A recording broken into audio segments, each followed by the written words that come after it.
You believe you must fight harder to love yourself enough. But Buddhist wisdom, from over 2,500 years, teaches the paradox. Self-love does not come from adding something, but from stopping the fight against who you already are. You are not broken. You are just disconnected. Your pain in seeking enough is real and valid. When you learn to just observe your judging mind, without fighting it, true acceptance arises naturally. This is the pause you have been looking for.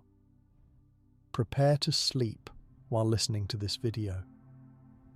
Subscribe to the channel. Leave your like and comment from which part of the world you are watching. Get comfortable and relax. Let's begin.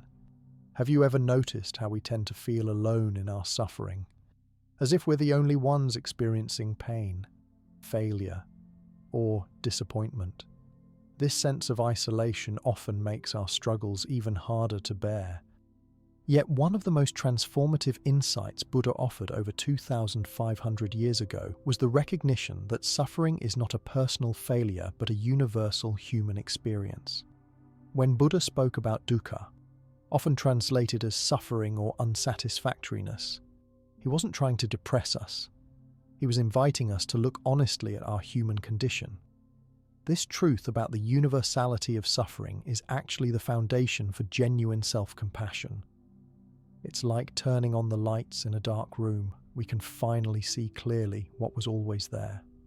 The Buddha's first noble truth acknowledges that all beings experience suffering.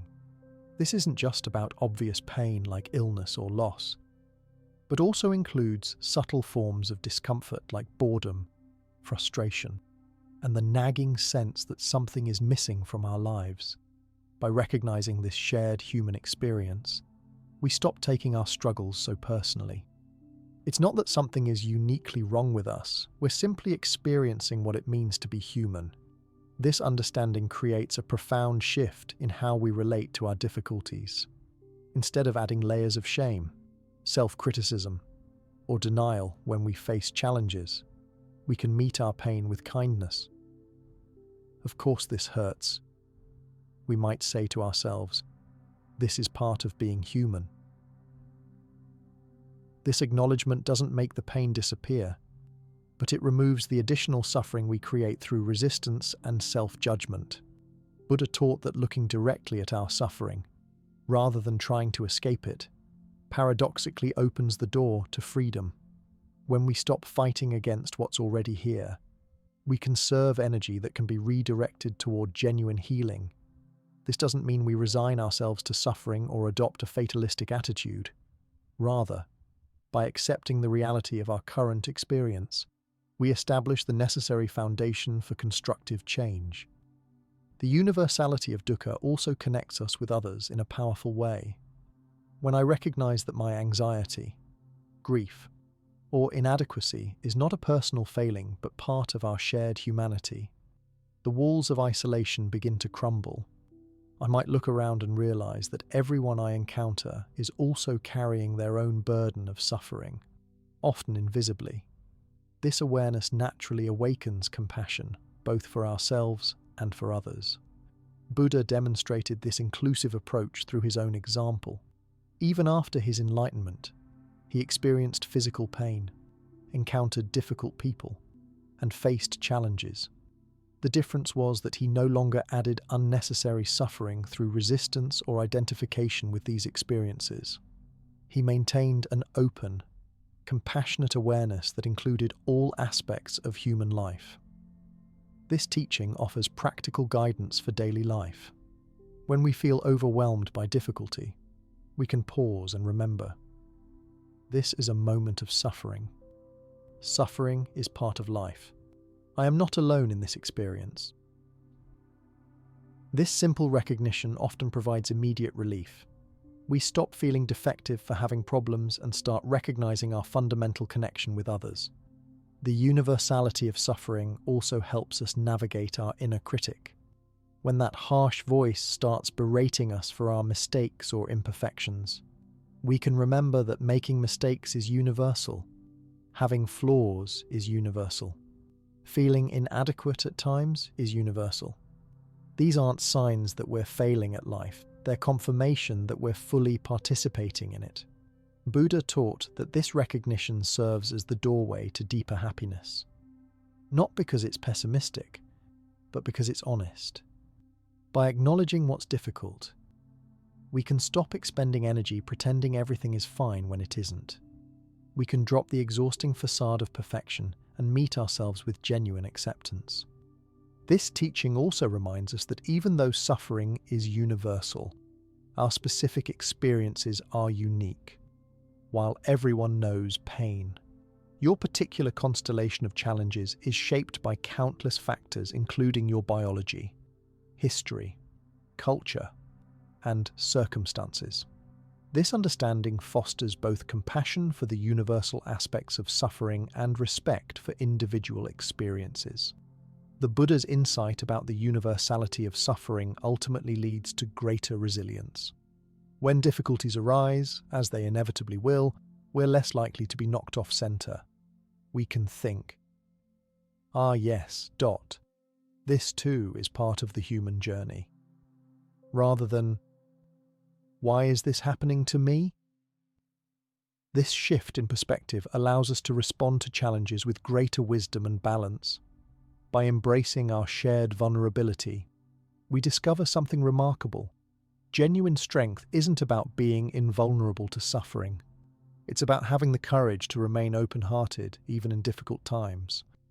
This authentic strength forms the basis for true self-compassion, not the kind that depends on everything going well, but the kind that remains steadfast through all of life's changing circumstances.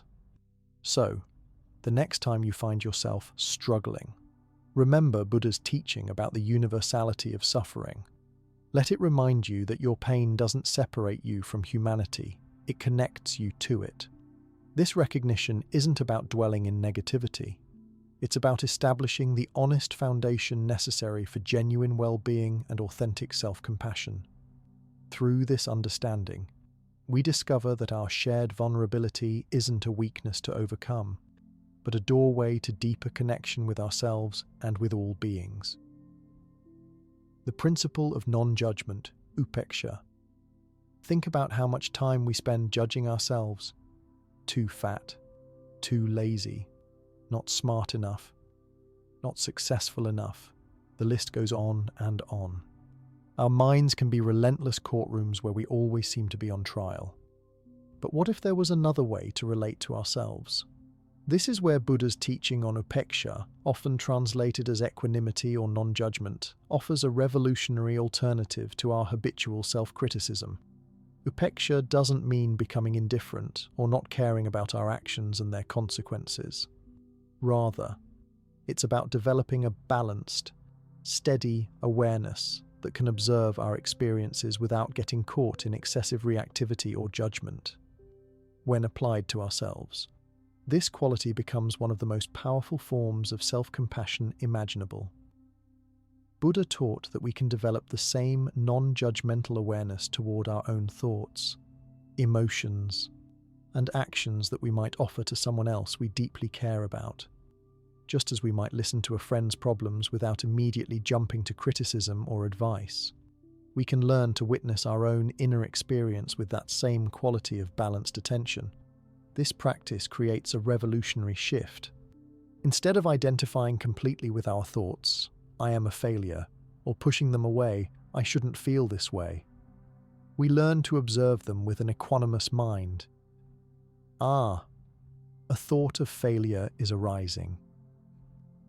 This slight shift in perspective creates space between ourselves and our experiences, allowing us to respond with wisdom rather than react with habitual patterns.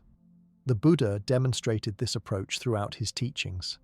He encouraged his followers to investigate their experiences with curiosity rather than judgment. When difficult emotions or thoughts arise, instead of adding layers of self-criticism or shame, we can meet them with an interested, balanced awareness. What is this? How does it feel in my body? What thoughts accompany it? This non-judgmental approach interrupts the cycle of self-aversion that many of us find ourselves trapped in. Think about how often a simple mistake spirals into harsh self-criticism, which then leads to feeling bad about feeling bad, creating a cascade of negative emotions. Upeksha allows us to break this cycle by responding to our initial difficulty with equanimity rather than judgment. Practicing non-judgment doesn't mean we stop discerning what's helpful or harmful in our behavior. In fact, Buddha taught that clear seeing is essential for wise action. But there's a profound difference between discernment, this action led to suffering and I'd like to choose differently next time, and harsh judgment, I'm terrible for making this mistake and I'll never get anything right. One of the most liberating aspects of Upeksha is that it applies to all our experiences, pleasant, unpleasant, and neutral. We learn to meet success without inflation, failure without devastation, and everyday experiences with presence rather than boredom or distraction. This balanced approach helps us navigate life's inevitable ups and downs with greater stability and ease. Buddha taught specific practices to develop this quality of non-judgment. Mindfulness meditation trains us to observe our thoughts, emotions, and sensations as they arise and pass away, without getting caught in the stories we typically weave around them. Through regular practice, we gradually replace the harsh inner critic with a wise, balanced observer. This balanced awareness becomes especially important when we encounter aspects of ourselves we find difficult to accept. Our anger, jealousy, fear, or greed. Instead of either indulging these feelings or suppressing them, Upeksha allows us to acknowledge their presence without being controlled by them. Yes, anger is here right now. We might note, without either acting on it destructively or pretending it doesn't exist. The development of non-judgment also helps us navigate the complexity of our humanity. We all contain multitudes, parts that are generous and parts that are selfish, times when we're wise and times when we act foolishly, rather than identifying with only our good qualities and rejecting the rest. Upeksha embraces the fullness of who we are with an even-minded awareness. This principle applies beautifully to our bodies as well. Many of us maintain a running commentary of criticism about our physical appearance and capabilities. Upeksha offers a different relationship, one where we can notice sensations, limitations, and changes in our bodies without the additional suffering of judgment. We can care for our bodies with wisdom while releasing the endless comparisons and criticisms that exhaust us. Buddha taught that equanimity isn't something we need to create. It's already present as our natural awareness. Our task is simply to recognize it beneath the layers of reactivity and judgment we've accumulated. Through practice, we reconnect with this balanced quality of mind that knows how to be with experiences without being overwhelmed by them. The beauty of non-judgment is that it creates the conditions where true transformation can occur. Paradoxically, it's only when we fully accept ourselves as we are that genuine change becomes possible. As Carl Rogers famously observed, the curious paradox is that when I accept myself just as I am, then I can change.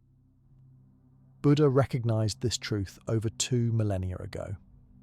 As we practice upeksha toward ourselves, we naturally extend this same quality toward others. The harsh judgments we habitually direct inward often leak outward in our interactions. By cultivating non-judgment toward our own experiences, we simultaneously develop greater tolerance and acceptance of others. This balanced approach to self-relation doesn't happen overnight. It's a gradual process of replacing habitual patterns with new ways of being. Each time we notice self-judgment arising and choose to meet it with equanimity rather than more judgment, we strengthen this capacity. Like training a muscle, the practice builds upon itself over time. Through consistent practice of upeksha, we gradually transform our relationship with ourselves from one characterized by harsh judgment to one of wise, compassionate understanding. we discover that real growth doesn't require beating ourselves up, but rather bringing balanced awareness to wherever we find ourselves in this moment. This is the revolutionary potential of Buddha's teaching on non-judgment, a path to genuine self-compassion that allows us to meet our entire human experience with an open heart and balanced mind. This balanced approach to self-relation through non-judgment naturally leads us to one of the most powerful practices Buddha taught for developing unconditional self-compassion, the meditation on loving kindness, or metta.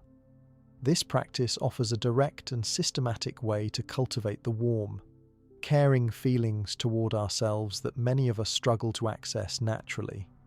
What makes metta practice particularly revolutionary is that it begins with directing loving kindness toward ourselves before extending it to others. This sequence reflects Buddha's understanding that we cannot genuinely offer to others what we haven't developed within.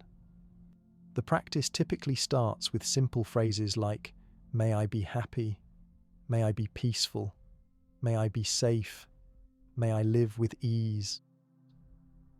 These words aren't magical incantations, but tools to awaken our natural capacity for self-kindness. For many people, the initial experience of directing good wishes toward themselves can be surprisingly difficult. We might feel awkward, embarrassed, or even undeserving of such kindness. This resistance itself reveals how deeply we've internalized attitudes of self-criticism and self-judgment. Buddha recognized this tendency and offered metta practice as a direct antidote, a way to gradually soften the heart that has hardened against itself. The beauty of metta practice lies in its recognition that worthiness for compassion isn't something we need to earn. Buddha taught that all beings deserve kindness and care simply by virtue of existing, and that fundamentally includes ourselves. This unconditional quality distinguishes metta from other forms of self-care that might be contingent on achievement or productivity. When we practice metta, we're not trying to generate artificial feelings or deny our actual experience. Instead, we're cultivating an intention of kindness that can exist alongside whatever else we might be feeling. Even if we're experiencing frustration, disappointment, or self-criticism, we can simultaneously hold an intention of goodwill toward ourselves. Over time, this intention begins to influence our emotional landscape. Buddha taught that metta works a bit like watering a seed. The capacity for self-kindness exists within all of us, but it may be dormant due to conditioning, trauma, or simply lack of practice. By regularly directing loving kindness toward ourselves, we water this seed until it naturally begins to flourish. The practice doesn't force feelings, but creates conditions where they can naturally arise. What makes this approach particularly powerful is its systematic nature. Rather than waiting for spontaneous feelings of self-kindness, which might be rare for those with strong self-critical patterns, we intentionally cultivate these qualities through regular practice. Just as we might exercise certain muscles that have grown weak through disuse, metta strengthens our capacity for self-kindness through consistent attention. The traditional metta phrases function as gentle reminders of our basic human needs and aspirations. When we wish ourselves happiness, safety, health, and ease, we're acknowledging these fundamental needs that all beings share. This recognition can be particularly healing for those who have learned to ignore or minimize their own needs in favor of caring for others. One of the most transformative aspects of metta practice is that it works directly with our emotional brain rather than just our analytical mind. While intellectual understanding of self-compassion is valuable, metta engages our feelings and helps rewire emotional patterns at a deeper level. Research in neuroscience confirms what Buddha observed, that regularly practicing loving kindness actually changes the brain's responses over time. Buddha recognized that many of us carry wounds from past experiences of rejection, criticism, or failure. These wounds can leave us with deeply ingrained patterns of self-aversion that intellectual understanding alone cannot heal. Metta practice offers a form of emotional medicine, gradually soothing these old hurts through the consistent application of kindness. The practice also helps us navigate difficult emotions with greater ease. When shame, fear, or self-doubt arise, instead of getting caught in their grip or fighting against them, we can respond with the gentle phrases of metta. This doesn't make the challenging emotions instantly disappear, but it changes our relationship to them, creating a sense of spaciousness and care even amid difficulty. For those who find the traditional phrases don't resonate, Buddha encouraged adaptation. Some people find it helpful to ask, "What do I most need to hear right now?" and craft personal phrases that address their specific needs. The essence of the practice isn't the exact words, but the intention of kindness behind them. Regular metta practice gradually transforms our inner dialogue. The harsh critic that once dominated our internal landscape begins to be balanced by a kinder, more supportive voice. We start to catch ourselves in moments of self-judgment and naturally offer the same kindness we've been cultivating in formal practice. Many people report that one of the most noticeable effects of regular metta practice is how it influences their relationships with others. As we become more patient and forgiving with ourselves, we naturally extend the same qualities to those around us. The boundaries between self-care and care for others begin to dissolve as we recognize our fundamental interconnection. Buddha taught metta as a practice that can be done formally, as a seated meditation, but also woven throughout daily life. When we make a mistake, face a disappointment, or simply notice we're being hard on ourselves, we can pause and offer the phrases of loving kindness. These brief moments of practice can be particularly powerful, bringing compassion precisely when we need it most. The cultivation of loving kindness toward ourselves creates a foundation for another essential aspect of Buddha's teachings on self-compassion, the radical acceptance of the present moment. This practice builds directly upon the non-judgmental awareness and loving kindness we've been developing, applying them to our moment-to-moment experience regardless of its content. Radical acceptance in the Buddhist tradition doesn't mean passive resignation or giving up on positive change. Rather, it's about fully acknowledging our current reality before attempting to transform it. Buddha recognized a fundamental truth about human psychology. We can only effectively change what we first thoroughly accept. This approach contradicts our usual strategy of trying to reject or overcome what we don't like about ourselves or our situation. How often do we think, "I'll accept myself once I've fixed this problem," or "I'll be kind to myself after I've reached this goal"? Buddha pointed out the backward nature of this thinking. True transformation begins with acceptance of what is, not with resistance to it. The practice of radical acceptance involves bringing an honest, open awareness to our present experience, whatever it contains. If we're feeling anxious, we fully acknowledge, right now, there is anxiety. If we've made a mistake, we clearly recognize, this error has occurred. This straightforward acknowledgement might seem simple, but it runs counter to our habitual tendencies to deny, minimize, or obsess over our difficulties. Buddha taught that acceptance creates a foundation of stability from which wise action can emerge. When we're caught in resistance to our reality, our responses tend to be reactive and often unhelpful. But when we fully accept what is happening, we create space for more skillful choices.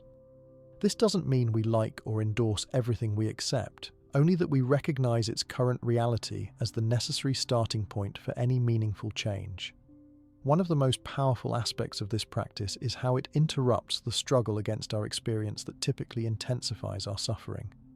When we fight against what's already present, we create a second layer of difficulty on top of the original challenge. Acceptance dissolves this added layer, leaving us with just the primary situation to address. The Buddha demonstrated this approach throughout his teachings. When faced with physical pain, difficult people, or challenging situations, he maintained a clear recognition of what was occurring without adding unnecessary resistance. This allowed him to respond with wisdom rather than reactivity, even in difficult circumstances. Radical acceptance applies not only to external situations but also to our internal landscape of thoughts, emotions, and physical sensations. When unpleasant feelings arise, our instinct is often to push them away or distract ourselves. Buddha suggested an alternative: to meet these experiences with the same accepting presence we might offer to pleasant ones.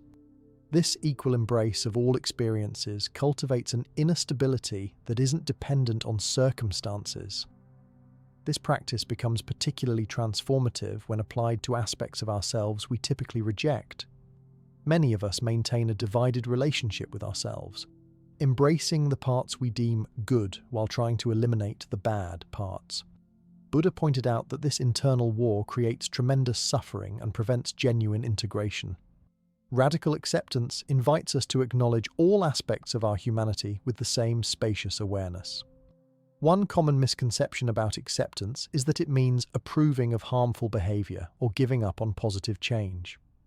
Buddha clarified that acceptance is not about resignation, but about seeing clearly. When we accept that we have certain patterns, weaknesses, or challenges, we're not endorsing them. We're simply acknowledging their current reality as the necessary first step in transformation. The practice of radical acceptance also reveals our tendency to condition self-compassion on improvement. Many of us unconsciously believe, "I'll be kind to myself once I've overcome this flaw," or "I deserve compassion only after I've fixed this problem." Buddha taught that this conditional approach gets things backward.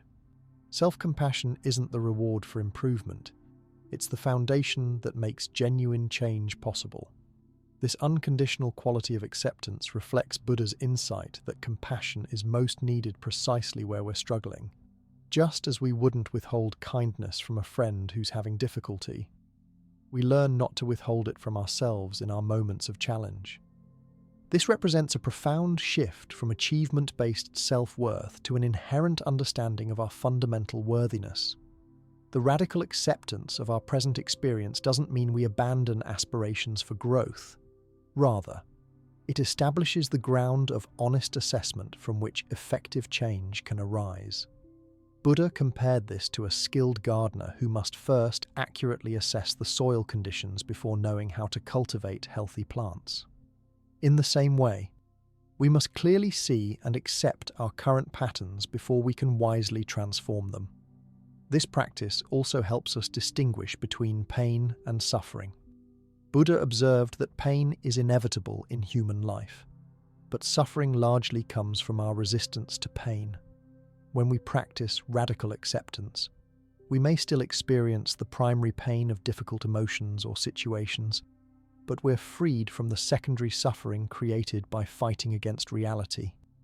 Through consistent practice of acceptance, we develop a profound form of inner freedom. We're no longer driven by compulsive reactions to avoid discomfort at all costs. Instead, we cultivate the capacity to be with the full range of human experience with presence and compassion. This doesn't mean we seek out difficulty, but rather that we no longer organize our lives primarily around avoiding it. Buddha taught that this radical acceptance eventually reveals a natural wisdom that knows how to respond appropriately to each situation. When we stop exhausting ourselves through resistance, we discover fresh energy and clarity for skillful action. The compassion we've been cultivating through loving kindness now finds expression in a way of being that holds our entire experience with understanding and care. This radical acceptance of our whole experience creates the foundation for understanding another profound teaching of the Buddha, that genuine compassion for others is actually rooted in self-compassion. This might seem counterintuitive in cultures where self-care is often confused with selfishness, but Buddha recognized that karuna, true compassion, flows most naturally and sustainably when it includes ourselves in its circle. Buddha observed something fundamental about human psychology that modern research has since confirmed. Our capacity to care for others is intimately connected to how we treat ourselves. When we're harsh and judgmental toward our own suffering, we often relate to others' pain in similar ways. Even if unconsciously, we might become impatient with others' struggles, minimize their difficulties, or burn out from compassion fatigue. Conversely, when we learn to meet our own pain with kindness and understanding, we develop the emotional resources necessary to be genuinely present with others in their suffering. This doesn't mean we must perfect self-compassion before helping others. The relationship works in both directions. But Buddha emphasized that sustainable compassion includes ourselves rather than sacrifices us. Think about how we typically approach caring for others versus caring for ourselves. Many people, especially those in helping professions or caretaking roles, can spend hours attentively supporting others while dismissing their own needs for rest, nourishment, or emotional processing. Buddha pointed out this imbalance, noting that excluding ourselves from compassion creates a subtle hierarchy that actually undermines the interconnection true compassion is built upon. The Buddha often used the metaphor of concentric circles to describe how compassion naturally develops. We start with those closest to us, including ourselves, and gradually expand outward to include family, friends, neutral people, difficult people, and eventually all beings. Trying to skip the inner circles to reach the outer ones often results in a theoretical compassion that lacks embodied warmth. This teaching challenges the common misconception that self-compassion and compassion for others are somehow in opposition, that focusing on one diminishes the other. Buddha taught exactly the opposite.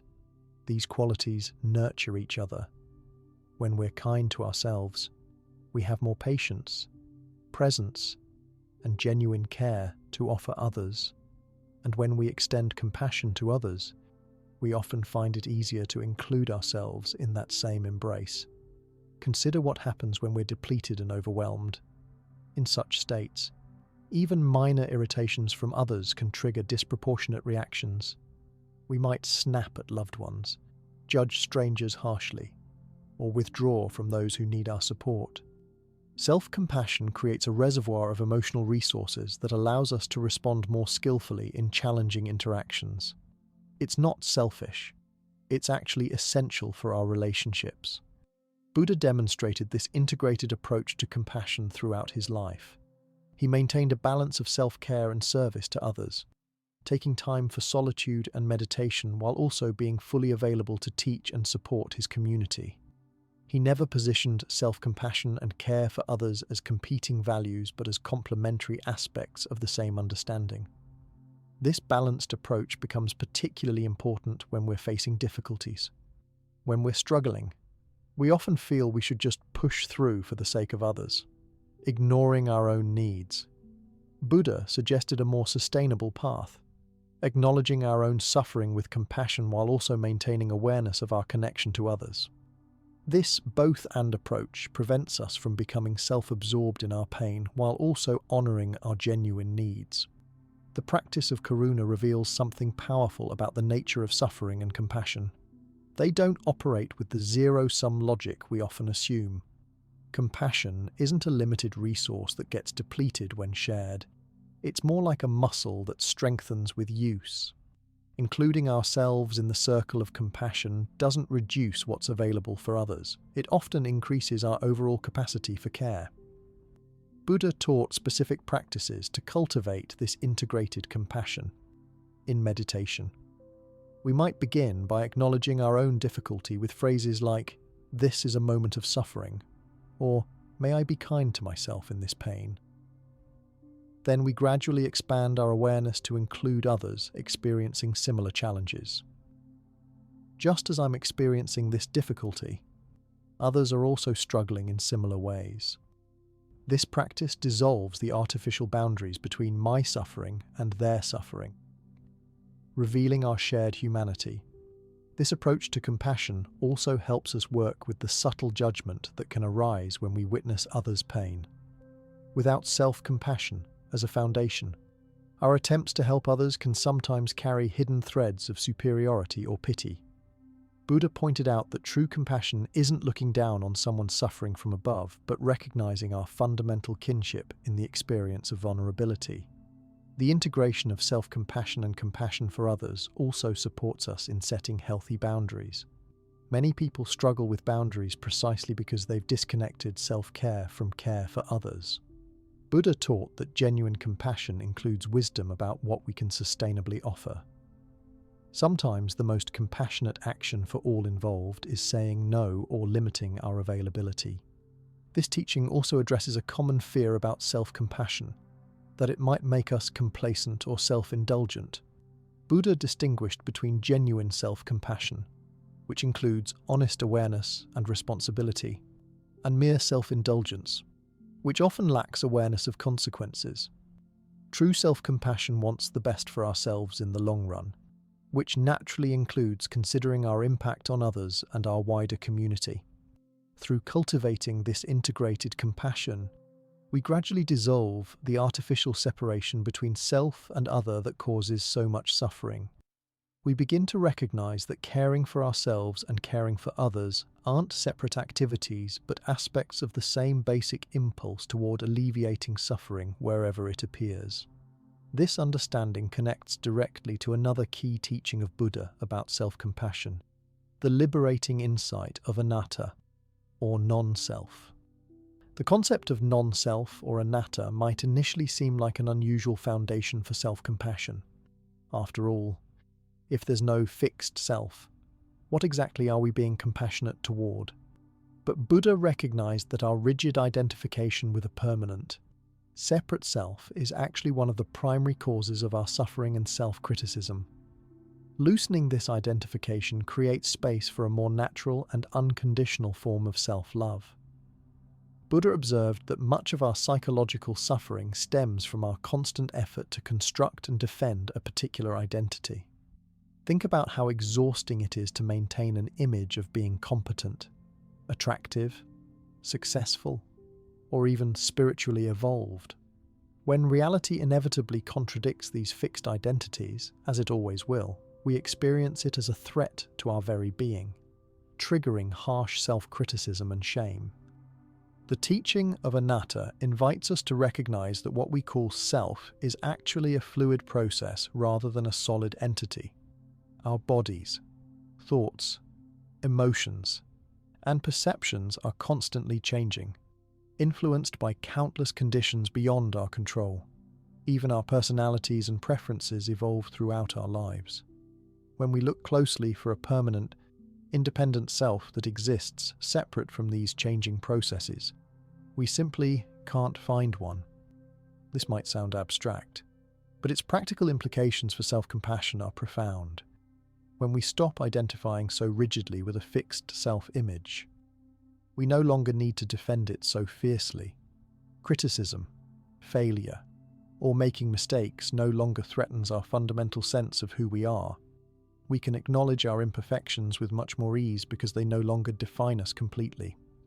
Buddha taught that understanding non-self doesn't mean we deny our conventional sense of identity or responsibility. We still use names, make choices, and experience consequences. But we hold these aspects of identity more lightly, recognizing them as functional conventions rather than absolute truths about who we are. This lighter touch with identity creates space for a more generous and forgiving relationship with our human experience. Consider how often our self-criticism is rooted in comparing our current reality with an idealized self-image. I should be more patient. I shouldn't feel this way.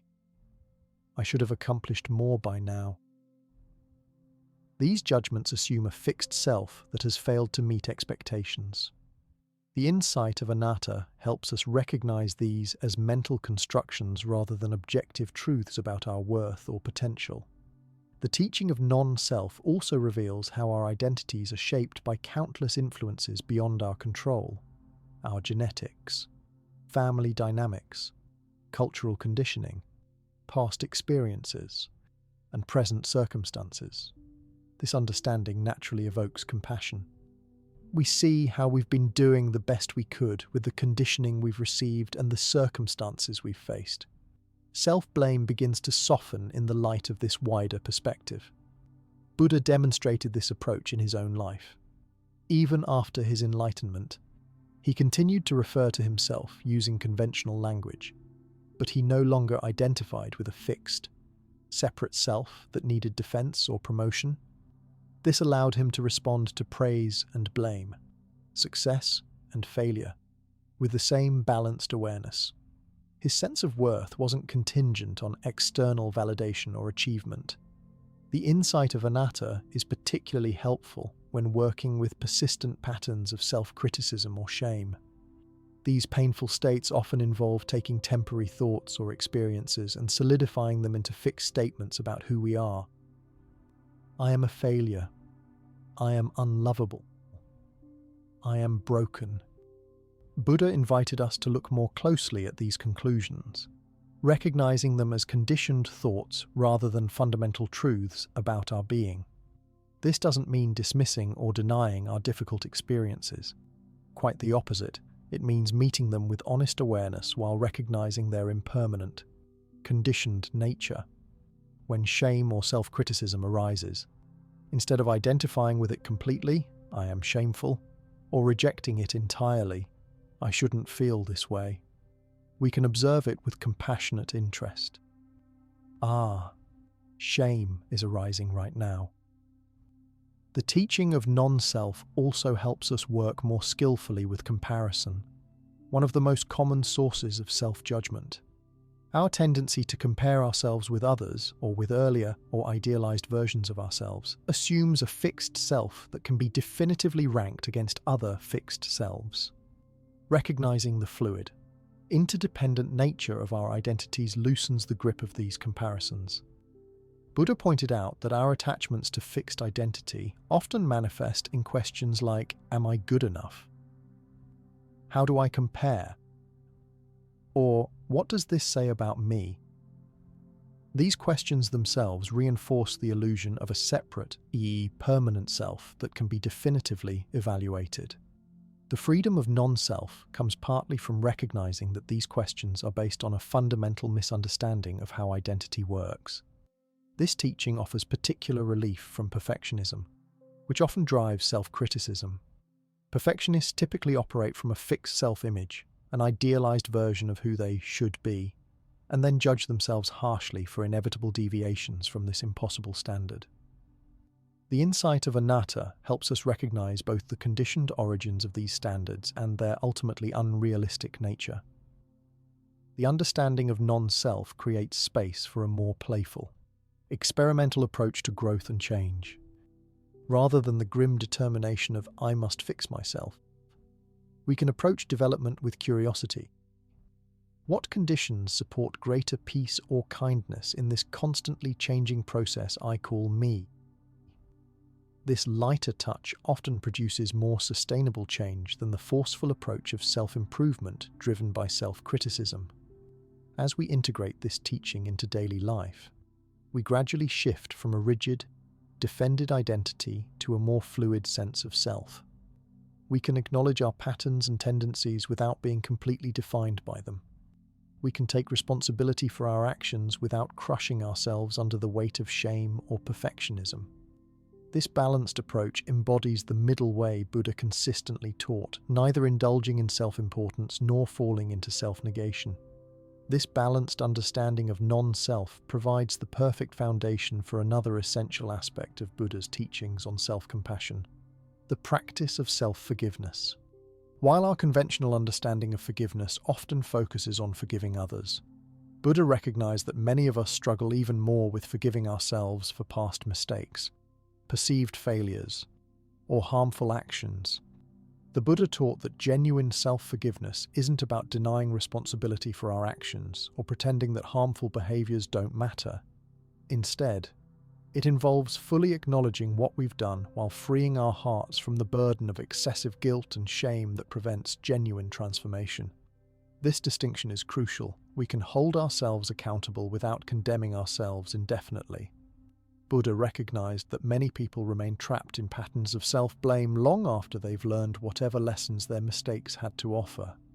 This prolonged self-punishment doesn't serve anyone, not ourselves, not those we may have harmed, not our communities. True self-forgiveness releases this unproductive suffering while strengthening our commitment to act more skillfully in the future.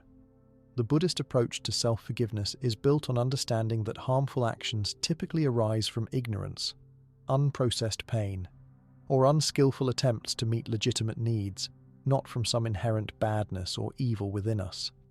When we can see how our actions emerged from specific conditions and causes rather than from a permanently flawed self, forgiveness becomes much more accessible. This connects directly to the teaching on non-self we've just explored. Buddha offered specific practices for working with regret and remorse in ways that lead to healing rather than ongoing self-punishment. One traditional approach involves acknowledging the action and its harmful effects, recognizing the conditions that led to it, expressing sincere remorse, committing to different choices in the future, and then consciously releasing the burden of excessive guilt. This structured practice helps transform regret from a paralyzing weight into a catalyst for positive change. The distinction between healthy remorse and toxic shame is central to Buddhist self-forgiveness. Remorse recognizes, "I did something harmful," while shame declares, "I am bad." Buddha taught that the former supports growth and healing, while the latter keeps us stuck in cycles of self-punishment and often leads to more harmful behavior. True self-forgiveness maintains appropriate remorse while releasing shame's crushing weight. What makes Buddhist self-forgiveness particularly powerful is that it's based on insight rather than just positive thinking. When we truly understand how our actions arise from countless causes and conditions, including past experiences, cultural conditioning, momentary stressors, and limited awareness, we can hold ourselves accountable without falling into the trap of self-hatred. We recognize that we were doing the best we could with the awareness and resources we had at that time. Buddha demonstrated this balanced approach throughout his teachings. He never minimized the consequences of harmful actions, but always emphasized the possibility of transformation. He taught that, regardless of what we've done in the past, our capacity for awakening remains intact. This fundamental trust in our potential for growth and change is at the heart of genuine self-forgiveness. The practice of self-forgiveness becomes particularly important when working with deeply ingrained patterns of behavior that we find ourselves repeating despite our best intentions. Instead of falling into shame spirals each time we slip into old patterns, Buddha taught us to respond with compassionate understanding of how difficult it is to change conditioned habits. This understanding doesn't excuse continued harmful behavior, but creates the emotional conditions where real transformation becomes possible. Many people resist self-forgiveness because they fear it will lead to complacency or a lack of accountability. Buddha addressed this concern by distinguishing between forgiveness and approval. We can forgive ourselves for past actions without approving of them or using forgiveness as an excuse to continue harmful patterns. True self-forgiveness actually strengthens our commitment to act differently because it frees up the emotional energy previously consumed by self-punishment. The Buddha also recognized that self-forgiveness often needs to be an ongoing practice rather than a one-time event, especially for deep patterns or significant harms. Just as we might need to forgive someone else multiple times as different layers of hurt arise, we may need to forgive ourselves repeatedly as we uncover deeper layers of shame or regret. This doesn't mean the initial forgiveness wasn't genuine, only that healing sometimes happens in layers. One powerful aspect of Buddhist self-forgiveness is how it connects us with others. When we forgive ourselves authentically, we naturally develop greater compassion for others' mistakes and harmful actions. We recognize the universal human experience of acting unskillfully out of confusion or pain. This doesn't mean we condone harmful behavior in ourselves or others, but we respond to it with understanding rather than righteous condemnation. The Buddha taught that a heart burdened by unresolved guilt and shame cannot fully open to the present moment or to genuine connection with others. Self-forgiveness isn't just a nice addition to spiritual practice, it's essential for deep inner freedom. By releasing the weight of past regrets, we create space for greater presence, joy, and compassionate action in the world. This emphasis on present moment awareness connects directly to another cornerstone of Buddha's teachings on self-compassion, the practice of mindfulness. Mindfulness serves as both the foundation and the expression of genuine self-compassion, creating the conditions where kind awareness naturally arises. Buddha taught mindfulness, sati in Pali, as a quality of present moment awareness that is both clear and kind. This combination is crucial for self-compassion. Mindfulness helps us see our experiences clearly without denial or distortion, while also bringing a quality of friendly interest rather than harsh judgment to whatever we discover. This balanced awareness creates the optimal conditions for relating to ourselves with genuine care. At its essence, mindfulness involves paying attention to our present experience, our bodily sensations, emotions, thoughts, and surroundings, with an attitude of curious openness. This might sound simple, but it's revolutionary when applied to how we typically relate to ourselves. Rather than being caught in stories about the past or future, or in judgments about how we should be different, mindfulness anchors us in the reality of our present experience. Buddha recognized that we can't respond compassionately to what we're unwilling to acknowledge or what we're completely identified with. Mindfulness creates a middle path between these extremes. We become aware of our difficult thoughts, emotions, and sensations without either pushing them away or becoming completely absorbed in them. This slight shift in perspective creates a space where compassionate response becomes possible. The practice of mindfulness reveals something important about self-compassion. It often isn't the first response that arises naturally when we're struggling.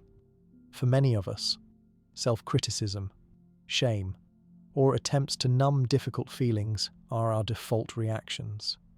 Mindfulness allows us to notice these initial reactions without automatically acting on them.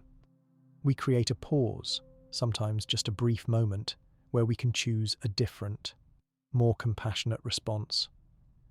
Buddha taught that mindfulness helps us distinguish between primary pain and secondary suffering. Primary pain includes the inevitable difficulties of human life, disappointment, loss, physical discomfort, challenging emotions. Secondary suffering is what we add through resistance, judgment, and elaboration. When we're mindful of our experience, we can respond compassionately to the primary pain without creating unnecessary additional suffering. This distinction becomes particularly important when we're dealing with physical or emotional pain.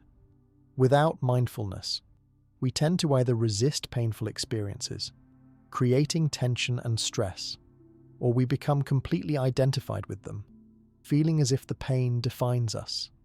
Mindfulness offers an alternative. We can acknowledge pain's presence while also recognizing that it's just one aspect of our much larger experience. This creates space for a compassionate response. The Buddha emphasized that mindfulness isn't about achieving some special state or getting rid of difficult experiences. It's about meeting our actual experience, whatever it is, with kind awareness. This unconditional quality makes mindfulness a perfect vehicle for self-compassion. We don't have to wait until we feel better, accomplish more, or become different to practice mindful awareness. We start exactly where we are. Mindfulness also helps us work with the inner critic that so many of us struggle with.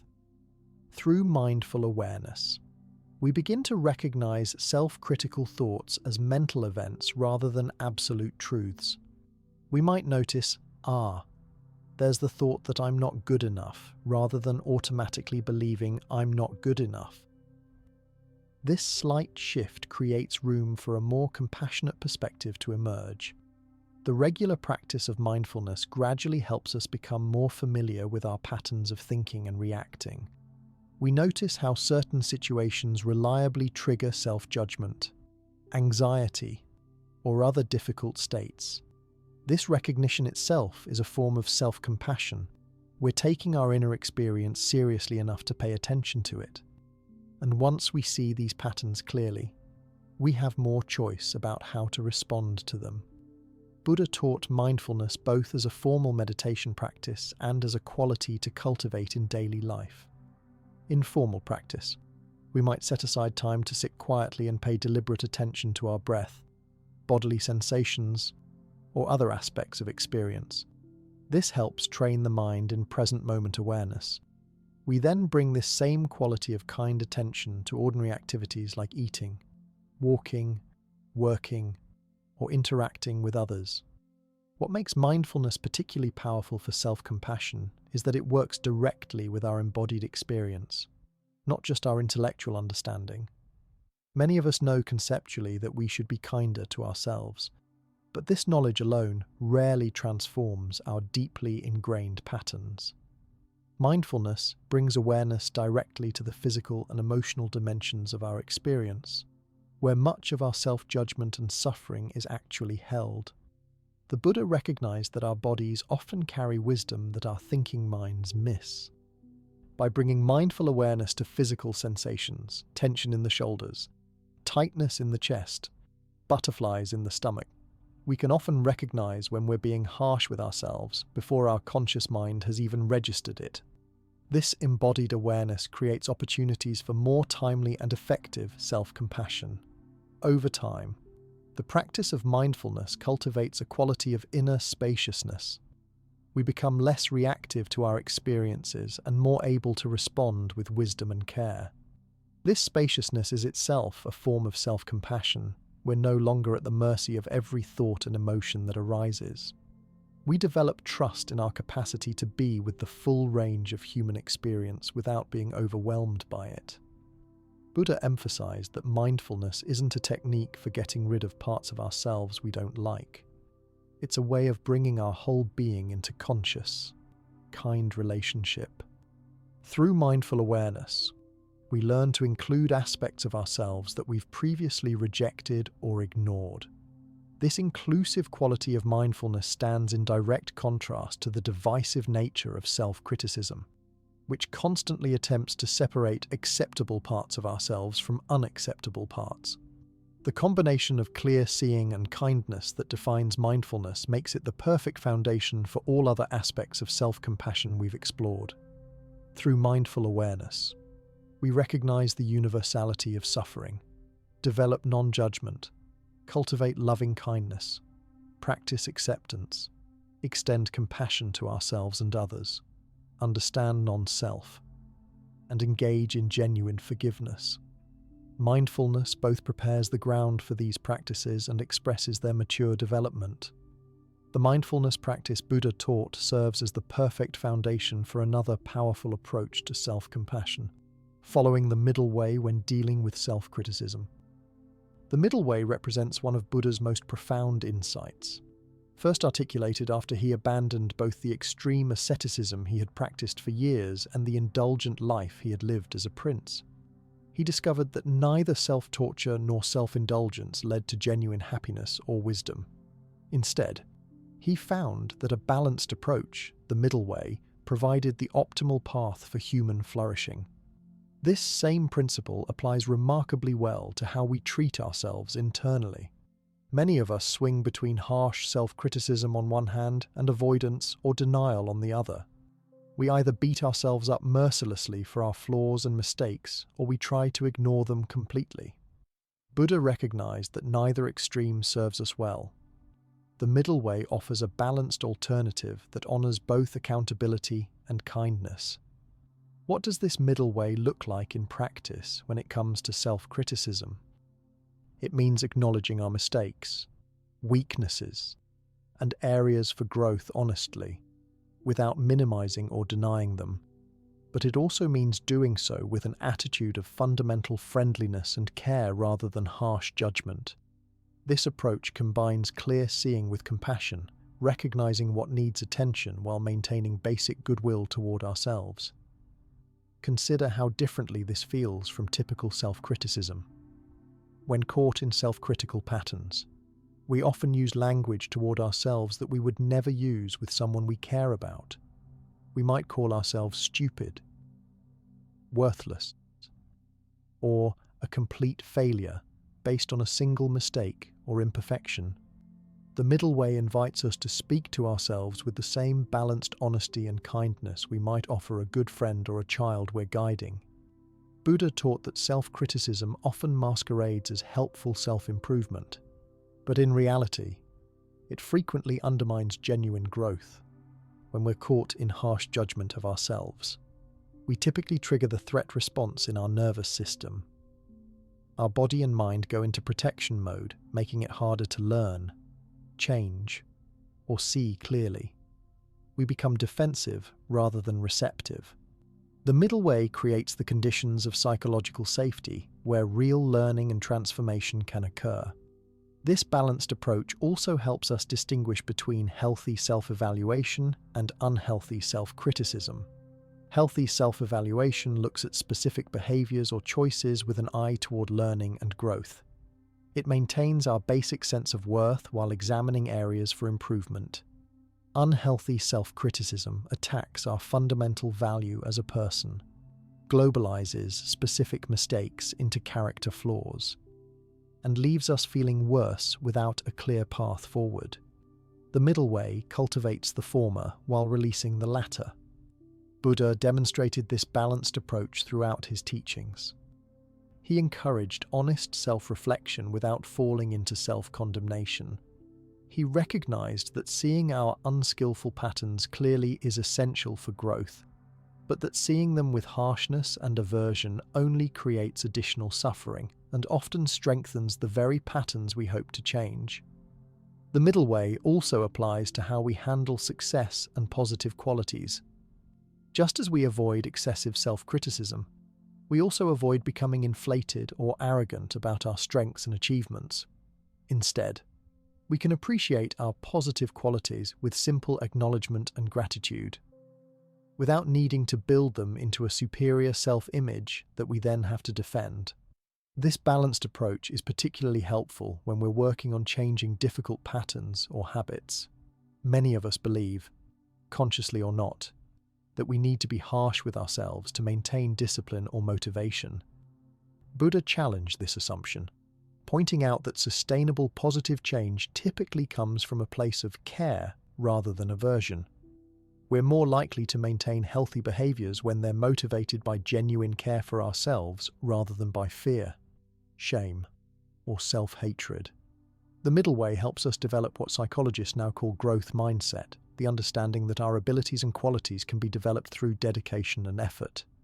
Instead of seeing mistakes as evidence of fixed flaws in our character, we can view them as opportunities for learning and development.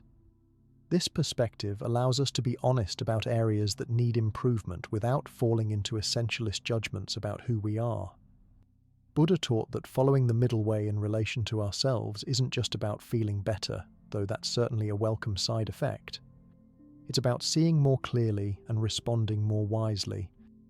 When we're caught in harsh self-judgment, our perspective narrows and distorts. We lose access to our natural wisdom and creativity. The balanced awareness of the middle way keeps us connected to our deeper resources, allowing for more effective and skillful responses to life's challenges. This approach also helps us navigate the complexity of taking responsibility without taking excessive blame. Many of us conflate these two very different stances. Taking responsibility means acknowledging our role in situations and our power to respond differently going forward. Taking excessive blame means assuming we are solely at fault and heaping judgment on ourselves. The middle way maintains appropriate responsibility while releasing unnecessary blame. The balanced approach of the middle way isn't something we perfect once and for all. It's a continuous practice of finding and refining equilibrium as we naturally drift toward one extreme or the other. Some days we might lean toward harsh judgment, other days toward denial or complacency. The practice involves gently recognizing these shifts and reorienting toward balance, without criticizing ourselves for losing balance in the first place. This ongoing practice of the middle way connects beautifully with another fundamental teaching of the Buddha that supports self-compassion, the understanding of impermanence, or anicca. This insight into the constantly changing nature of all phenomena offers a powerful antidote to the ways we tend to solidify and identify with difficult experiences, especially those that trigger self-criticism and shame. Buddha taught that everything in our experience, from physical sensations to emotional states to thoughts and circumstances, is in a constant process of change. Nothing remains exactly the same from one moment to the next. This might seem obvious intellectually, but we often don't live as if it's true. Instead, we relate to difficult experiences as if they are permanent and define who we are. Consider how we typically respond when feeling inadequate, ashamed, or like a failure. We rarely think, "This is a temporary feeling that's arising right now and will eventually pass." More often, we believe these feelings reveal something fundamentally true and unchanging about us. "I am a failure," or "I am inadequate." We forget the impermanent nature of these states and instead solidify them into fixed identities. The Buddha's teaching on impermanence offers a radically different perspective. It reminds us that difficult emotions, self-critical thoughts, and even the most intense shame are temporary experiences flowing through our awareness, not permanent definitions of who we are. This understanding naturally evokes a more compassionate relationship with these difficult states. We can hold them more lightly, knowing they aren't as solid or enduring as they might appear. This perspective becomes particularly helpful when we face setbacks or perceive ourselves as failing in some way. Without the understanding of impermanence, we might believe these experiences define us permanently. "I failed at this relationship, so I'm unlovable," or "I made a mistake at work, so I'm incompetent." The truth of impermanence reminds us that both the specific situation and our feelings about it are subject to change. This creates space for a more balanced and kind perspective. Buddha also taught that impermanence applies not just to difficult states, but to all aspects of our experience, including our strengths, weaknesses, preferences, and tendencies. This understanding liberates us from rigid self-definitions of any kind. We're not permanently flawed, but we're also not permanently anything else either. Our qualities and capabilities are always in flux, influenced by countless changing conditions. This recognition allows for greater openness to growth and transformation. The insight of impermanence helps us hold our self-improvement efforts more lightly. Many of us approach personal development with a grim determination to fix ourselves, as if we're permanently broken. Understanding impermanence shifts this perspective. We're not trying to fix a broken self, but rather engaging with an ongoing flow of causes and conditions, cultivating those that lead to greater well-being and allowing those that cause suffering to diminish. Buddha demonstrated the practical application of this teaching throughout his life. He recognized that his own mind states, physical conditions, and circumstances were constantly changing, and he related to them with an equanimous awareness rather than grasping or aversion. This allowed him to meet each moment freshly, without being constrained by fixed ideas about himself or others. The understanding of impermanence also helps us be more patient with ourselves during difficult periods. When we're struggling with intense self-criticism or shame, it can feel like we'll always feel this way. Buddha's teaching reminds us that no state, no matter how painful, lasts forever. Like weather patterns, our internal states naturally arise and pass away. This perspective doesn't invalidate our current pain, but offers hope that it won't persist indefinitely. This teaching provides particular support during times of transition or loss, which often trigger self-doubt and harsh judgment. When we lose a job, end a relationship, or face other significant changes, we may berate ourselves for not handling things better or for the choices that led to this point.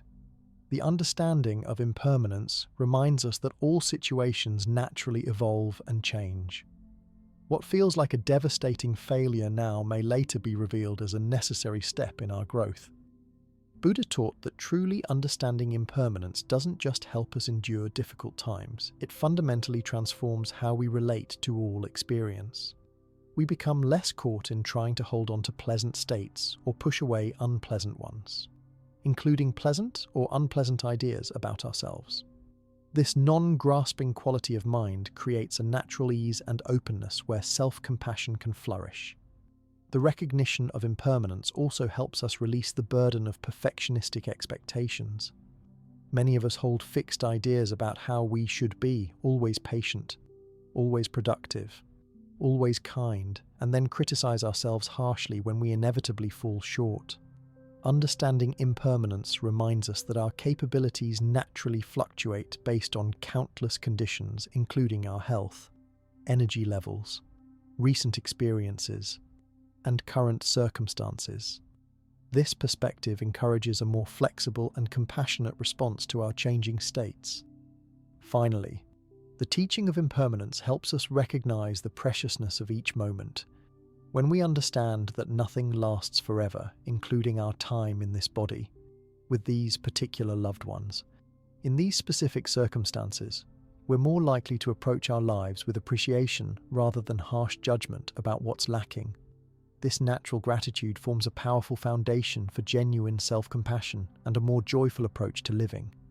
This natural gratitude that arises from recognizing the impermanence of all things connects directly to another powerful teaching the Buddha offered for cultivating self-compassion: the intentional practice of gratitude. While gratitude might initially seem more related to our experience of the external world, Buddha recognized it as a transformative internal practice that directly counteracts our tendency towards self-criticism and feelings of deficiency. Buddha taught that the human mind has a natural negativity bias. We tend to notice and dwell on what's wrong, what's lacking, or what's problematic more readily than we acknowledge what's going well, what we have, or what's supporting us. This bias made perfect sense for our ancestors' survival. Noticing threats quickly was more important than appreciating the sunset. But this same tendency creates a distorted internal landscape where we focus primarily on our flaws, mistakes, and shortcomings while taking our positive qualities, efforts, and circumstances for granted. The practice of gratitude directly rebalances this tendency by intentionally noticing and appreciating the many ways we are supported, the positive qualities we embody, and the efforts we make. We create a more accurate and complete picture of our reality. This isn't about denying genuine difficulties or plastering over problems with positive thinking. Rather, it's about widening our perspective to include aspects of our experience that the negativity bias naturally filters out. Buddha demonstrated this approach throughout his teachings. He encouraged his followers to regularly contemplate the rare and precious nature of human birth, the gift of having encountered the Dharma, and the support of the Sangha community. He taught them to appreciate the basic functioning of their bodies and minds, the nourishment provided by food, and the shelter of their dwellings. These contemplations weren't meant as superficial platitudes, but as profound recognitions that directly counter our tendency to focus only on what's lacking. What makes gratitude particularly powerful for self-compassion is how it shifts our baseline perspective from one of scarcity to one of sufficiency. When caught in self-criticism, we're typically operating from a sense that we are fundamentally lacking or deficient, not good enough, not accomplishing enough, not measuring up to some internal or external standard. Gratitude reminds us of the many ways we are already whole, already supported, already making efforts in positive directions. This shift doesn't require us to deny areas where growth is genuinely needed. We can simultaneously appreciate our current efforts while acknowledging room for development. The difference is that gratitude establishes this growth process on a foundation of basic acknowledgement and sufficiency rather than criticism and deficiency. We're not starting from, "I'm broken and need to be fixed," but from, "I'm already whole and continuing to grow." Buddha taught specific gratitude practices that can be especially helpful when self-criticism is strong. For example, we might reflect on the positive qualities we've cultivated, the efforts we've made, regardless of their visible results, the people we've helped, or the difficulties we've faced with courage. These reflections aren't about inflating our ego, but about creating a more balanced perspective that includes positive aspects of ourselves we typically overlook. Gratitude practice becomes particularly transformative when applied to our bodies. Many of us maintain a nearly constant stream of criticism about our physical appearance, capabilities, or health. Buddha encouraged a completely different relationship, suggesting we regularly contemplate the amazing functioning of the body that allows us to experience life and practice the Dharma.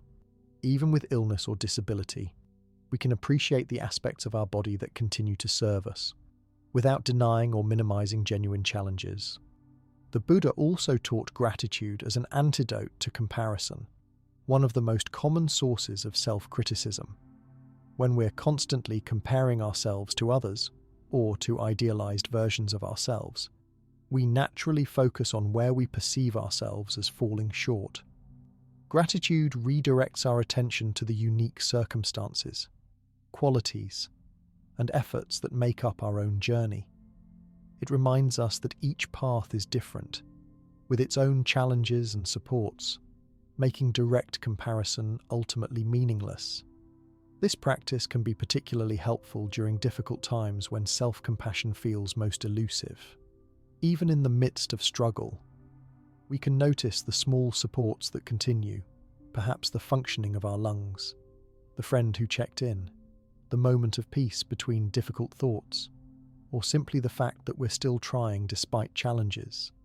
These acknowledgements don't erase the difficulty, but they create a wider container for it, preventing our awareness from being completely consumed by what's hard.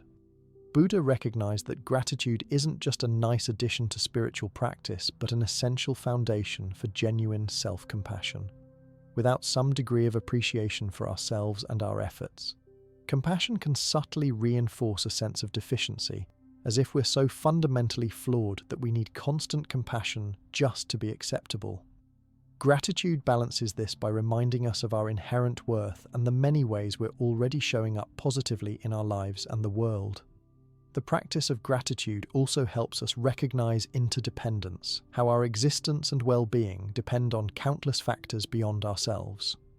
This recognition naturally softens rigid self-criticism, which often assumes we alone are responsible for everything in our lives.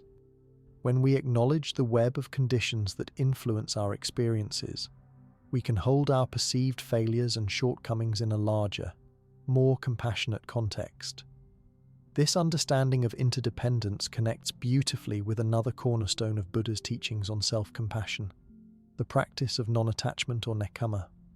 While non-attachment might initially sound cold or disconnected, the Buddha taught it as a profound practice that creates the conditions for a more genuine and unconditional form of self-love. At its heart, non-attachment involves releasing our grip on fixed ideas about who we should be and how our lives should unfold. Many of us maintain rigid attachments to particular self-images: successful, attractive, intelligent, spiritual, or countless other identities we believe we need to embody to be worthy of love and acceptance. These attachments create tremendous suffering when reality inevitably fails to match our ideals, as it always will at some point. Buddha recognized that this clinging to idealized self-concepts is one of the primary sources of our self-criticism and suffering. When we have an iron grip on how we think we should be, any deviation becomes a source of disappointment, shame, and harsh judgment. We experience the natural fluctuations of life, our changing bodies, minds, circumstances, and capabilities as personal failures rather than as the normal flow of impermanence.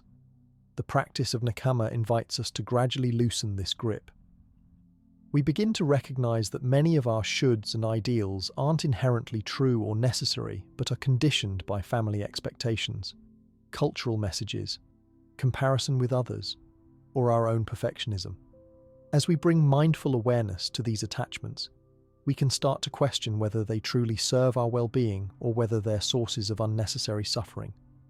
Buddha demonstrated this approach throughout his teachings. Before his awakening, he had been attached to extreme asceticism as the path to liberation, punishing his body severely in the process. His enlightenment came partly through recognizing that this attachment to a particular method and self-image was actually hindering rather than helping his spiritual development. By releasing this fixed idea, he discovered the middle way that actually led to freedom. What makes the practice of non-attachment so powerful for self-compassion is that it creates space for us to love ourselves as we actually are, not just when we match some idealized version, when we're no longer completely identified with our accomplishments, appearance, or spiritual attainments. We can discover a more fundamental kind of self-love that doesn't depend on these changing conditions. This is what makes such love truly unconditional. The Buddha taught that non-attachment doesn't mean not caring or not making efforts toward positive goals. Rather, it involves holding our aims, ideals, and self-concepts more lightly, with less rigid identification. We can still work toward being more patient, kind, or skilled while releasing the demanding, perfectionistic energy that turns these aspirations into sources of self-criticism when we inevitably fall short. This practice helps us distinguish between natural preferences and rigid attachments. It's natural to prefer success over failure, health over illness, or praise over criticism. The suffering comes when we believe we must have these preferred conditions to be okay, to be worthy, to be lovable. Non-attachment involves recognizing these preferences while releasing the demand that reality conform to them for us to be at peace with ourselves. Buddha taught specific practices to develop this quality of non-attachment to self-images.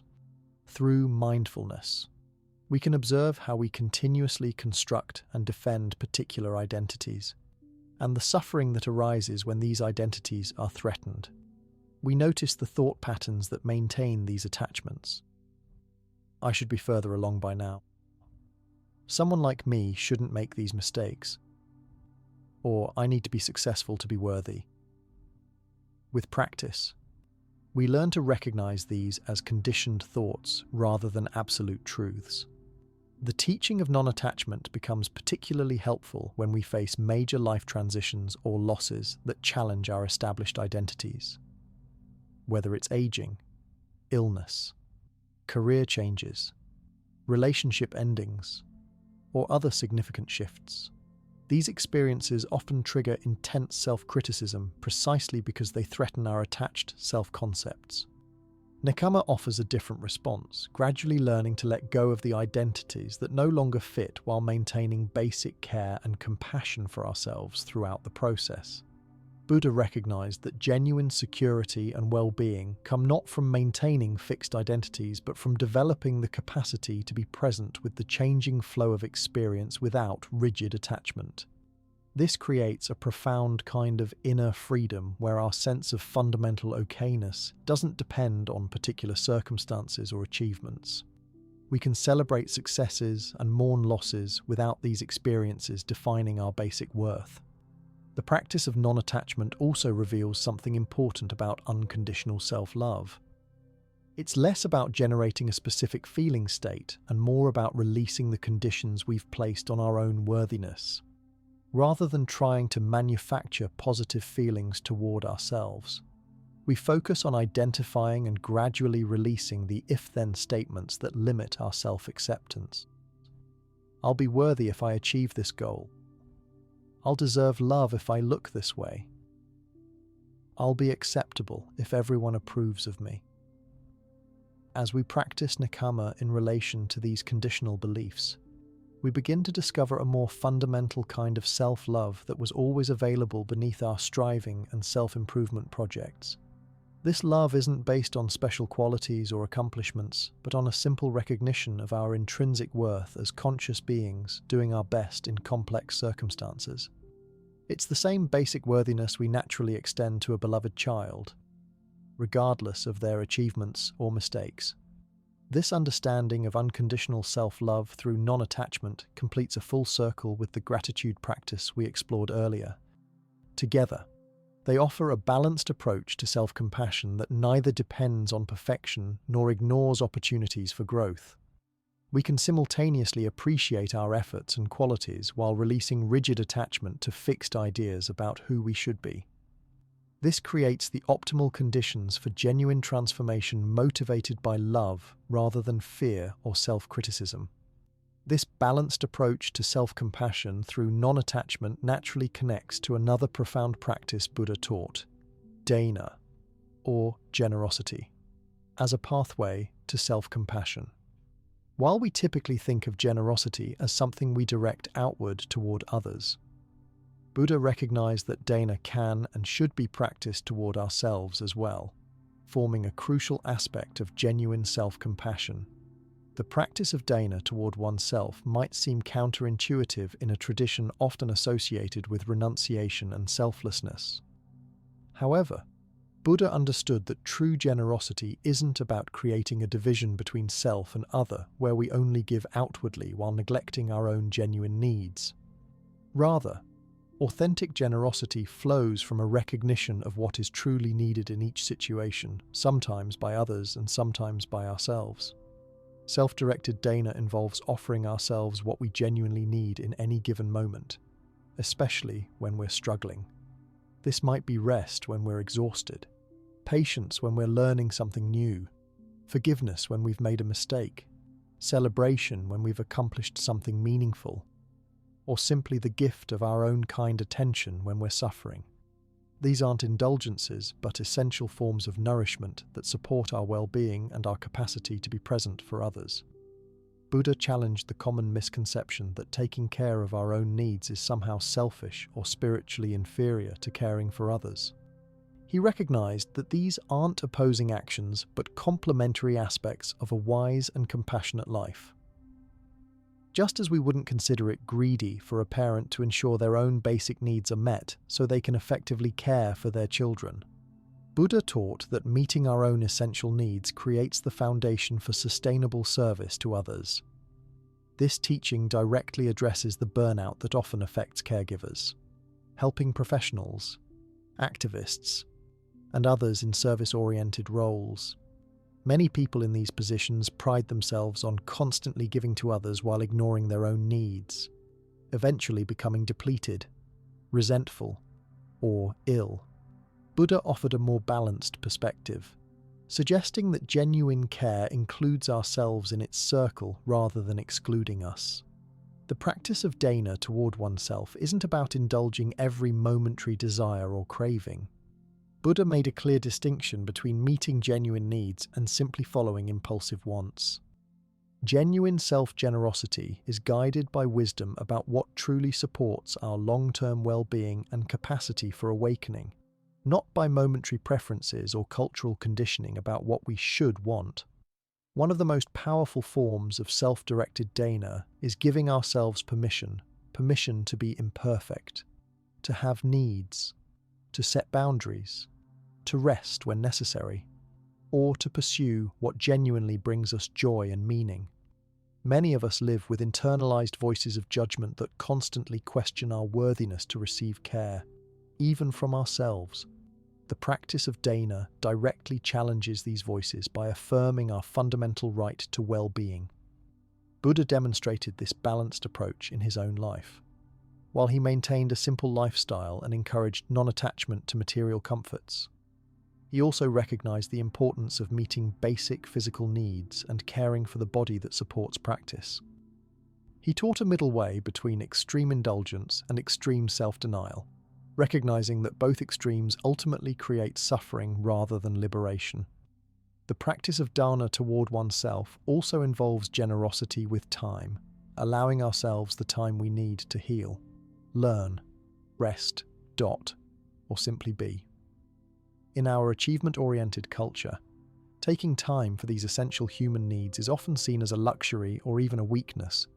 Buddha offered a different perspective, suggesting that this generosity with time is not self-indulgence but wise self-care that allows us to show up more fully in all areas of our lives. Perhaps the most subtle and profound aspect of self-directed dana is the willingness to receive kindness from ourselves and from others. Many people find giving much easier than receiving, creating an imbalance in the natural flow of generosity. Buddha recognized that graciously receiving care when it's offered is not a sign of weakness, but a form of generosity itself.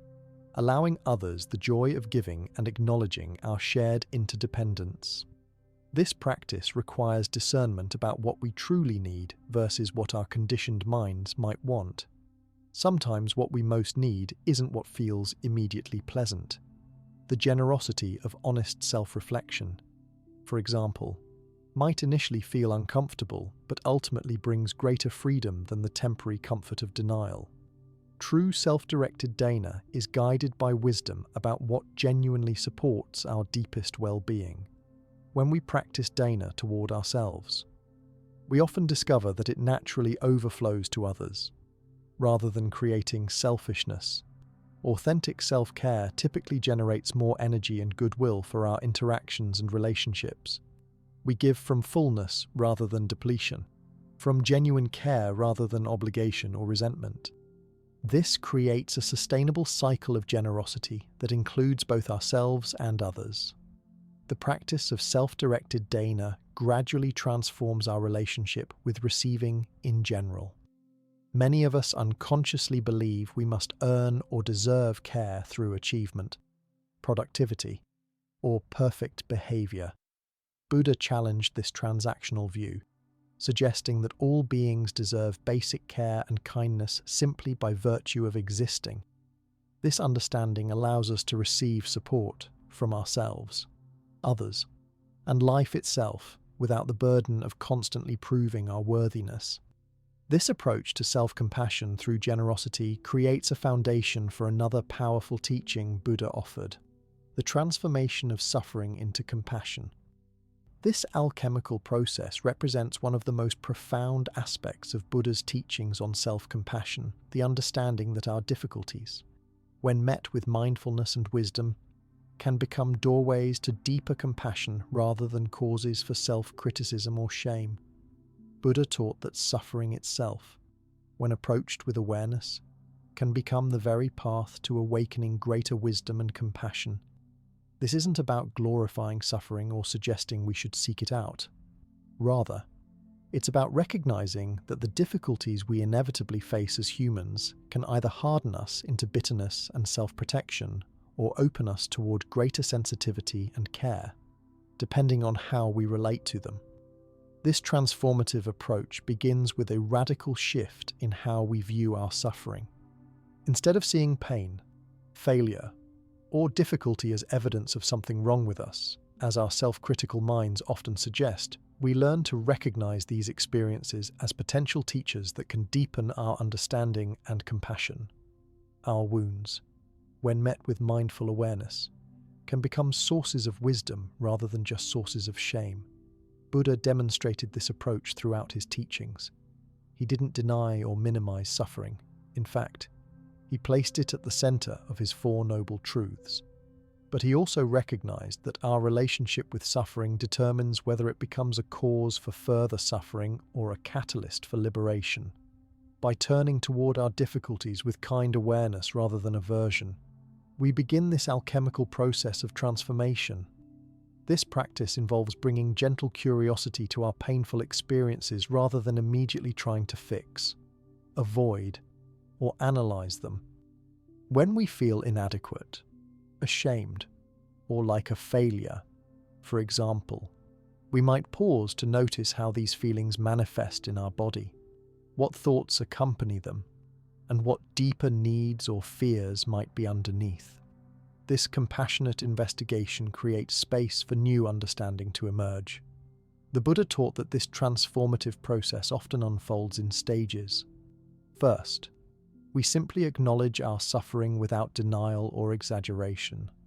Next, we bring kind attention to the experience, allowing it to be felt in the body and recognized in the mind. Then, we might explore the causes and conditions that have contributed to this suffering, both in our individual lives and in our shared human conditioning. Finally, we open to the possibility that this very pain might be teaching us something essential about the human condition. What makes this approach so powerful is that it directly counters our tendency to judge ourselves for suffering in the first place. Many of us carry the belief that we shouldn't feel certain emotions or face certain difficulties, that if we were just better, smarter, or more spiritual. We would avoid these experiences altogether. Buddha challenged this view, suggesting that suffering is not evidence of failure, but simply part of being human in a complex and impermanent world. The alchemical transformation of suffering into compassion doesn't happen immediately or in a linear fashion. It's a practice we develop over time, sometimes making progress and sometimes falling back into old patterns of self-judgment or avoidance. Buddha recognized this process as a skill that develops gradually through consistent practice rather than a one-time realization or achievement. One of the most beautiful aspects of this teaching is how it reveals the potential gifts hidden within our most painful experiences. The grief of loss can deepen our appreciation for impermanence and the preciousness of connection. The pain of failure can teach us humility and resilience. The discomfort of making mistakes can develop our capacity for empathy with others' struggles. Even our experiences of shame or inadequacy can connect us more deeply with the universal human longing to feel worthy and enough. Buddha taught that this transformation isn't about finding logical reasons for our suffering in a way that dismisses or minimizes it. It's not about creating neat stories where everything happens for a predetermined purpose. Rather, it's about discovering how even the most difficult experiences can be met in a way that opens our hearts rather than closes them, that deepens wisdom rather than reinforces ignorance. This practice becomes particularly powerful when applied to aspects of ourselves we've previously rejected or tried to suppress. Many of us carry shame about certain qualities, tendencies, or past actions that we consider unacceptable. Buddha suggested that these very aspects of ourselves, when met with compassionate awareness rather than aversion, can become sources of profound insight and compassion for both ourselves and others who struggle in similar ways. The transformation of suffering into compassion also involves recognizing how our personal difficulties connect us to others. When we're caught in self-criticism, we often feel isolated in our struggles, as if we're the only ones who feel inadequate, make mistakes, or fall short of our ideals. Buddha taught that consciously reflecting on the shared nature of suffering breaks this isolation, helping us recognize that our personal pain connects us to humanity rather than separating us from it. This understanding doesn't minimize our individual experiences or suggest that all suffering is identical. Buddha recognized the unique circumstances and conditioning that shape each person's journey. But he also pointed to the universal patterns that underlie our diverse experiences, the shared human longings for safety, connection, meaning, and freedom from suffering that unite us across our differences. The alchemical process Buddha taught isn't about reaching a final state where we never experience difficulty again. Rather, it's about developing a different relationship with the difficulties that naturally arise throughout life. Instead of being defeated by suffering or defined by it, we learn to hold it in a larger context of compassion and wisdom, neither suppressing it nor becoming completely identified with it. Through this transformative approach, we gradually discover that our capacity for compassion toward ourselves and others doesn't depend on the absence of difficulty, but can actually be strengthened through our wise engagement with life's inevitable challenges. Our wounds, rather than being just sources of shame or weakness, become openings through which a deeper empathy and understanding can flow. This doesn't romanticize suffering, but recognizes its potential to awaken the heart when met with mindfulness and care. This transformative approach to suffering naturally connects with another essential teaching Buddha offered for developing self-compassion: the practice of patience, khanti, with ourselves and our own growth process. While patience is often discussed in terms of how we relate to others or external circumstances, Buddha recognized that many of us reserve our harshest impatience for ourselves and our own development. In our culture of instant gratification and quick fixes, patience has become something of a lost virtue. We expect immediate results from our efforts, whether in career advancement, physical fitness, skill development, or spiritual growth. When transformation doesn't happen as quickly as we'd like, which is almost always the case with meaningful change, we often become frustrated and self-critical. Buddha recognized this tendency and offered khanti, or patience, as a direct antidote to this unnecessary suffering. The practice of patience with ourselves begins with recognizing a simple truth that Buddha emphasized. Genuine transformation usually happens gradually, not overnight. Just as a fruit tree doesn't produce fruit immediately after planting, our own growth and healing unfold according to their natural timing. This doesn't mean we should be passive or not make effort, but rather that we align our expectations with the reality of how change typically occurs. Buddha taught that impatience with our own process often reflects a lack of understanding about how habits and patterns form in the first place. Many of the tendencies we struggle with, whether emotional reactivity, addictive behaviors, or negative thought patterns, developed over years or even decades through countless repetitions and reinforcements. It's unrealistic to expect these deeply grooved patterns to disappear after a few days or weeks of effort. Yet we often judge ourselves harshly when they persist. The practice of khanti involves bringing compassionate understanding to the multiple factors and conditions that have shaped who we are. Rather than seeing our challenges as personal failings that should be quickly overcome through sheer willpower, we recognize the complex web of influences, including childhood experiences, cultural conditioning, past traumas, and even biological predispositions that have contributed to our current patterns. This broader perspective naturally evokes patience rather than harsh judgment. Buddha demonstrated this patient approach in his own teaching. He recognized that different people progress at different rates based on their unique conditions and circumstances. Some of his students attained awakening quickly, while others required years of gradual practice. Rather than judging the slower students as inferior, he adjusted his teaching methods to meet them where they were, offering patience and encouragement for their particular journey. This same patient approach can transform how we relate to our own development. Instead of measuring our progress against an idealized timeline or comparing ourselves to others who seem to be advancing more quickly, we can learn to honor the unique rhythm of our own unfolding.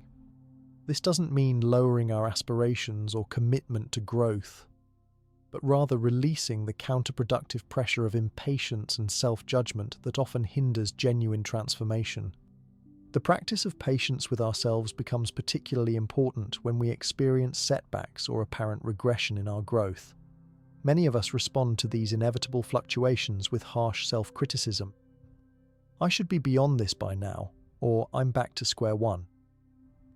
Buddha offered a more compassionate perspective, recognizing that progress rarely happens in a straight line. Like a spiral staircase, we may revisit similar territory at different levels, learning something new each time even when the landscape seems familiar. Khanti also helps us navigate the discomfort that often accompanies growth and change. When we're developing new habits, confronting old wounds, or challenging limiting beliefs, we typically experience periods of awkwardness, vulnerability, or intensified emotion. Without patience, we might interpret this discomfort as evidence that something is wrong or that we're failing at our practice. With patience, we can recognize these challenges as natural aspects of the transformation process, much like the temporary discomfort of physical exercise that ultimately leads to greater strength. Buddha taught specific practices to cultivate patience with ourselves. One approach involves consciously celebrating small signs of progress rather than focusing exclusively on how far we still have to go. When we notice even subtle positive shifts in our awareness, behavior, or emotional patterns, we can take a moment to acknowledge and appreciate these changes. This practice of noticing progress, however incremental, helps sustain our motivation and counteracts the discouragement that often accompanies impatience. The cultivation of khanti also involves bringing awareness to the self-critical thoughts that fuel impatience. We might notice thought patterns like, "I should be further along by now. Everyone else gets this more quickly than I do." or "I'll never change." Rather than believing these thoughts uncritically, we can recognize them as conditioned mental habits, not statements of objective truth. This mindful awareness creates space to respond to these thoughts with patience and compassion rather than believing and reinforcing them. Buddha recognized that patience with ourselves isn't passive acceptance of harmful patterns or an excuse for not making effort. Rather, it's an active, wise response that creates the optimal conditions for genuine transformation.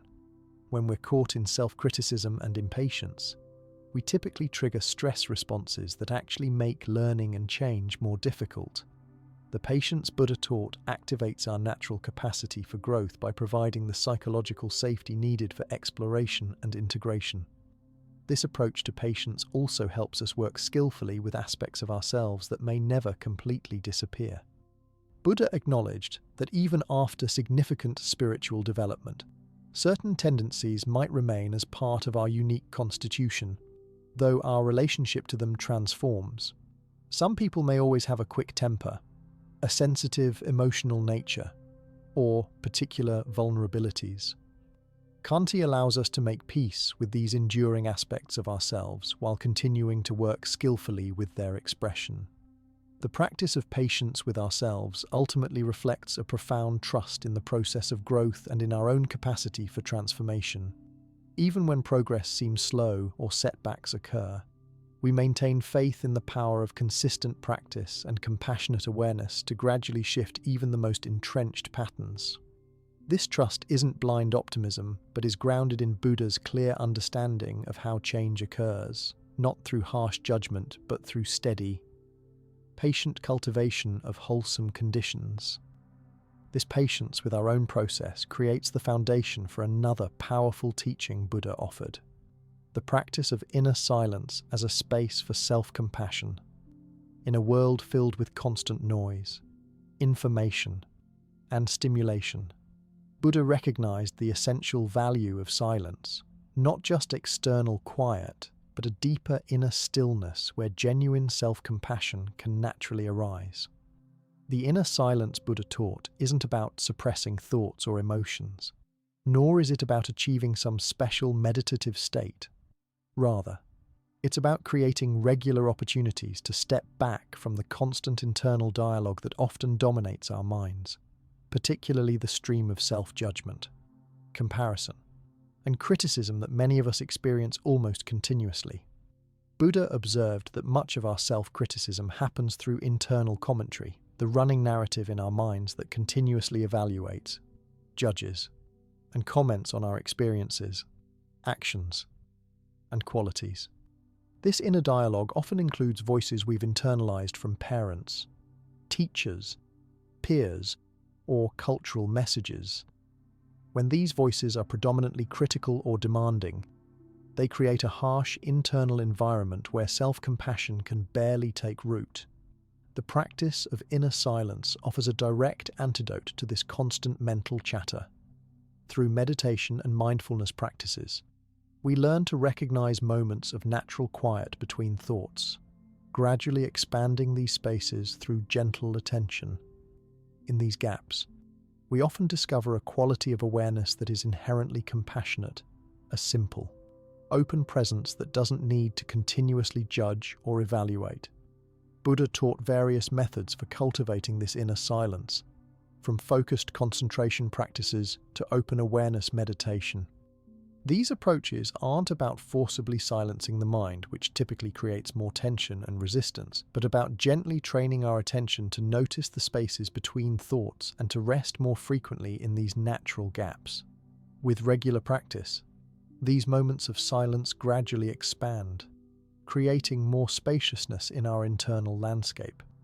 What makes this inner silence so powerful for self-compassion is that it gives us direct access to a way of being with ourselves that exists before and beneath our conceptual thinking. In the silence, we experience ourselves not as the limited self-concept constructed by our thoughts, but as a more fundamental awareness that has an inherently kind and accepting quality. This shift from identification with critical thinking to resting in aware presence naturally evokes compassion. Buddha demonstrated the importance of silence in his own practice, regularly spending time in solitary meditation despite his busy teaching schedule. He recognized that without these periods of inner quiet, even the most well-intentioned person can become disconnected from their deeper wisdom and compassion, caught instead in the surface waves of reactive thinking and judgment. The practice of inner silence helps us distinguish between different voices in our minds. Many of us have internalized harsh critics that we mistake for our own authentic voice or even for wisdom. In the space of silence, we can begin to recognize the difference between these conditioned, often punitive voices and the clearer, kinder wisdom that emerges from a quieter mind. This discernment is essential for developing genuine self-compassion. Buddha taught that this inner quiet isn't just a temporary respite from self-criticism, but a way of accessing a more fundamental dimension of our being that is naturally compassionate. When the mind settles into silence, even briefly, we often discover that kindness and care are our natural response to suffering, including our own. This isn't something we need to force or manufacture, but a quality that reveals itself when the noise of judgment subsides. The practice of inner silence becomes particularly helpful during times of intense emotion or self-criticism. Rather than getting caught in analyzing, judging, or trying to fix our difficult feelings, we can create small pockets of silence, even just a few conscious breaths, that allow us to be with our experience in a more spacious and compassionate way. This silent presence often provides exactly what we need in moments of struggle, much more than additional thinking or self-improvement strategies. Buddha recognized that silent awareness has a naturally healing quality. Just as a muddy pool of water gradually becomes clear when left undisturbed, our minds naturally settle into greater clarity and compassion when given the space of silence. This doesn't mean we never engage in constructive thinking or reflection, but that we balance these activities with regular periods of quiet that allow deeper wisdom to emerge. The cultivation of inner silence also helps us work with the constant comparisons and evaluations that fuel self-criticism. In silence, we temporarily step out of the measuring mind that continuously ranks ourselves against others or against our own ideals. Without these constant comparisons, we can experience ourselves more directly and simply, often discovering a sense of basic okayness that exists independent of our achievements, appearance, or others' approval. Buddha taught that this silent awareness isn't separate from our daily lives but can be integrated into ordinary activities. We can bring moments of inner quiet to our work, relationships, and even challenging interactions. These brief intervals of silence create space for more compassionate responses instead of automatic reactions driven by self-protection or self-criticism. The practice of inner silence gradually transforms our overall relationship with ourselves.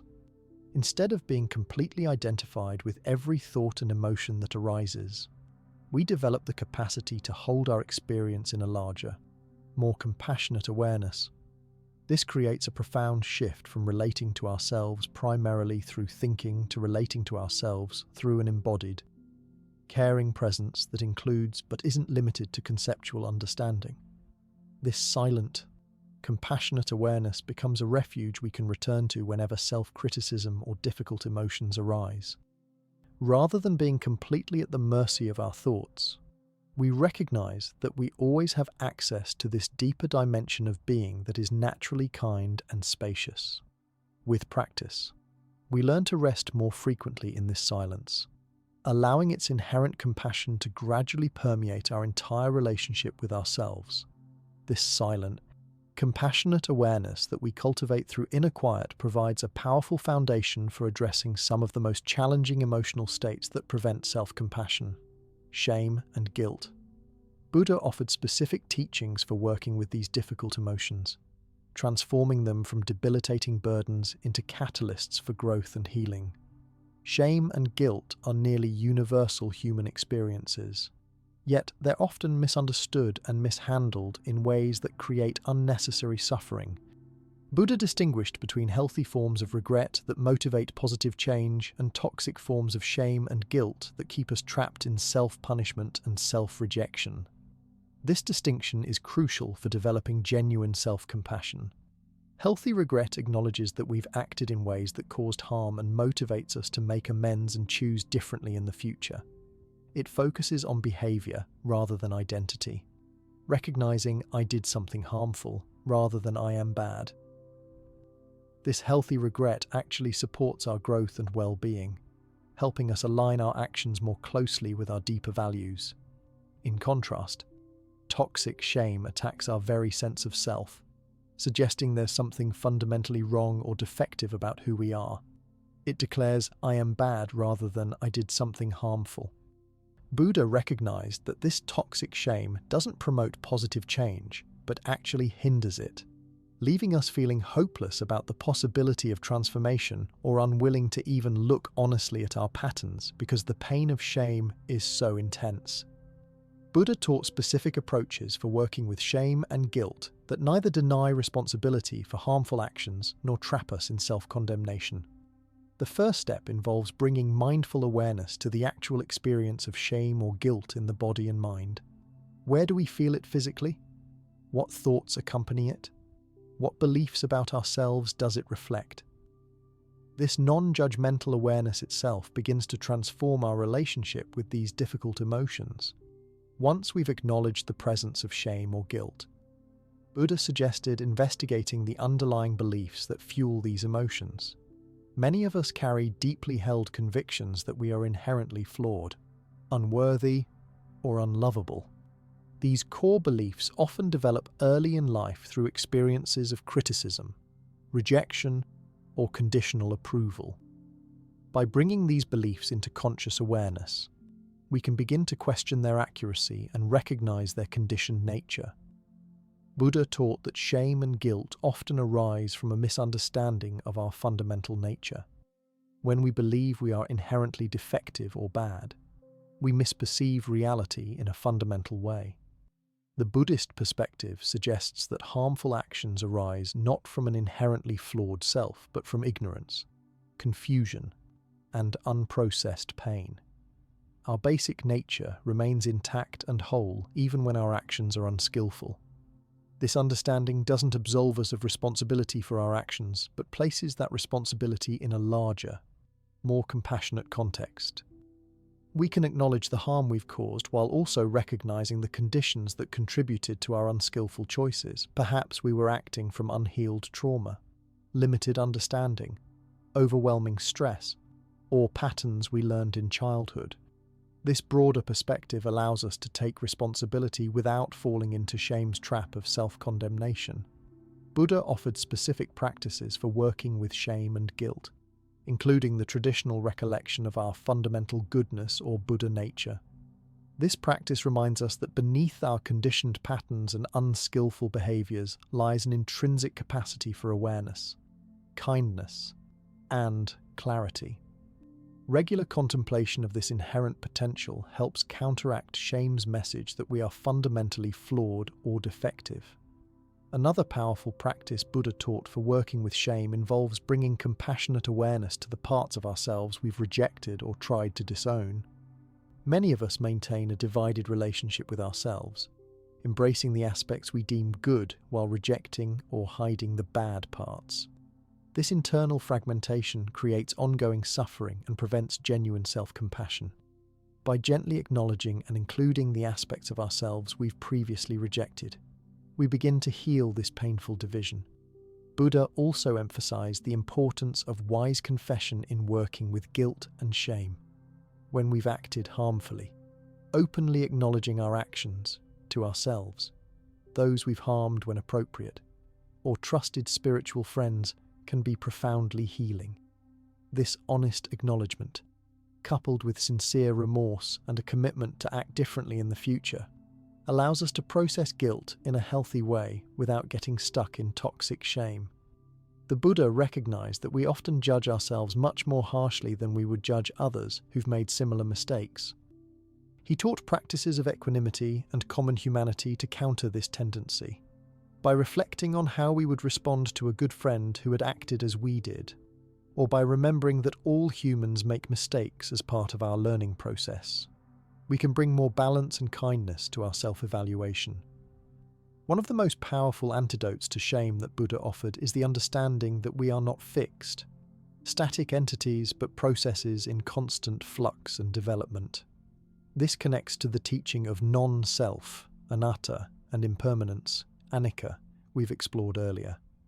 When we recognize that who we are is continually changing, shaped by countless conditions rather than defined by a permanent, inherent self, we can hold our mistakes and harmful actions more lightly, seeing them as moments in an ongoing journey rather than definitive statements about who we are. The Buddha demonstrated this approach in his own response to people who had acted harmfully. He never denied or minimized the consequences of harmful actions, but he also never defined people by their worst behaviors. He maintained a clear recognition of everyone's capacity for awakening, regardless of their past actions. This perspective allows us to take full responsibility for our behavior while maintaining basic compassion for ourselves as beings capable of growth and transformation. Working with shame and guilt in this way creates the foundation for genuine change. When we're caught in toxic shame, we're often too afraid to even acknowledge our unskillful patterns because doing so feels like confirming our worthlessness. By developing a more compassionate relationship with our mistakes and harmful tendencies, we create the psychological safety necessary to look honestly at ourselves and make meaningful changes. This compassionate approach to shame and guilt connects directly with another powerful teaching Buddha offered for self-compassion: understanding karma as a path to self-healing rather than self-punishment. Karma is often misunderstood in Western contexts as a system of cosmic reward and punishment, but Buddha taught a much more nuanced understanding that can transform our relationship with ourselves, especially regarding past actions we regret. At its essence, karma simply means action and its results, the understanding that our choices create consequences that shape our experience and character. Buddha taught that this process operates not as punishment or reward, but as a natural unfolding of cause and effect. This perspective shifts our relationship with past actions from one of self-punishment to one of wise understanding about how patterns develop and how they can be changed. When we understand karma correctly, we recognize that our current patterns, including tendencies towards self-criticism, shame, or other forms of suffering, have developed through countless past choices and conditions, many of which were outside our conscious control. This understanding naturally evokes compassion rather than judgment. We see how we've been doing the best we could with the awareness and resources available to us at each stage of our journey. Buddha taught that while we can't change the past actions that have already created momentum in our lives, we always have the freedom to create new causes in the present moment. This perspective is inherently hopeful, focusing our attention on what's possible now rather than keeping us trapped in regret about the past. We can acknowledge the patterns created by past choices while actively cultivating new, more wholesome patterns through present choices. This understanding of karma helps us work skillfully with regret about past actions. Instead of endlessly punishing ourselves for mistakes or harmful behaviors, which only creates more suffering without changing anything, we can use our regret as motivation to create different causes in the present. We ask, what quality or action would create a different outcome? And then intentionally cultivate that quality or take that action. Buddha emphasized that karma isn't just about external actions, but includes our internal responses as well. Every time we respond to our mistakes or flaws with harsh judgment, we create causes for more suffering. Conversely, when we meet our imperfections with compassion and a sincere intention to learn and grow, we create causes for greater ease and well-being. This understanding makes self-compassion not just a nice addition to spiritual practice, but an essential aspect of working wisely with karma. The teaching of karma also helps us recognize the multiple conditions that influence our behavior, many of which are beyond our individual control. Our actions are shaped by our family conditioning, cultural context, past experiences, current circumstances, physical health, and countless other factors. This broader perspective naturally softens harsh self-judgment by revealing how our choices emerge from a complex web of conditions rather than from a solely autonomous self that deserves blame. Buddha taught that understanding karma isn't about assigning blame to ourselves or others, but about recognizing how patterns work so we can participate more consciously in their unfolding. Rather than seeing our challenging patterns as personal failings that deserve criticism, we can view them as conditioned processes that require compassionate understanding to transform. This shift from blame to understanding is itself a profound act of self-compassion. This doesn't mean denying responsibility for our actions or their consequences. In fact, Buddha taught that true responsibility comes from clearly seeing the actual process of cause and effect, rather than from moralistic judgment about being good or bad. When we understand how our actions create results, we can take ownership of our choices without the additional burden of self-condemnation. The teaching of karma also reveals how our relationship with ourselves directly impacts our relationship with others. When we respond to our own mistakes with harsh judgment, we tend to judge others similarly. Conversely, as we develop greater compassion for our own struggles and imperfections, we naturally extend that same understanding to others. This creates a positive cycle where self-compassion supports compassion for others, which in turn reinforces self-compassion. Buddha taught specific practices for working skillfully with karma to support self-healing. One approach involves consciously reflecting on our wholesome qualities and positive actions, not from a place of ego, but as a way of recognizing the positive karmic seeds we've already planted. Many of us focus almost exclusively on our flaws and mistakes while taking our positive qualities for granted. Balancing our awareness helps us develop a more accurate and compassionate self-perception. Another practice involves consciously creating positive karma through intentional acts of generosity, kindness, and service.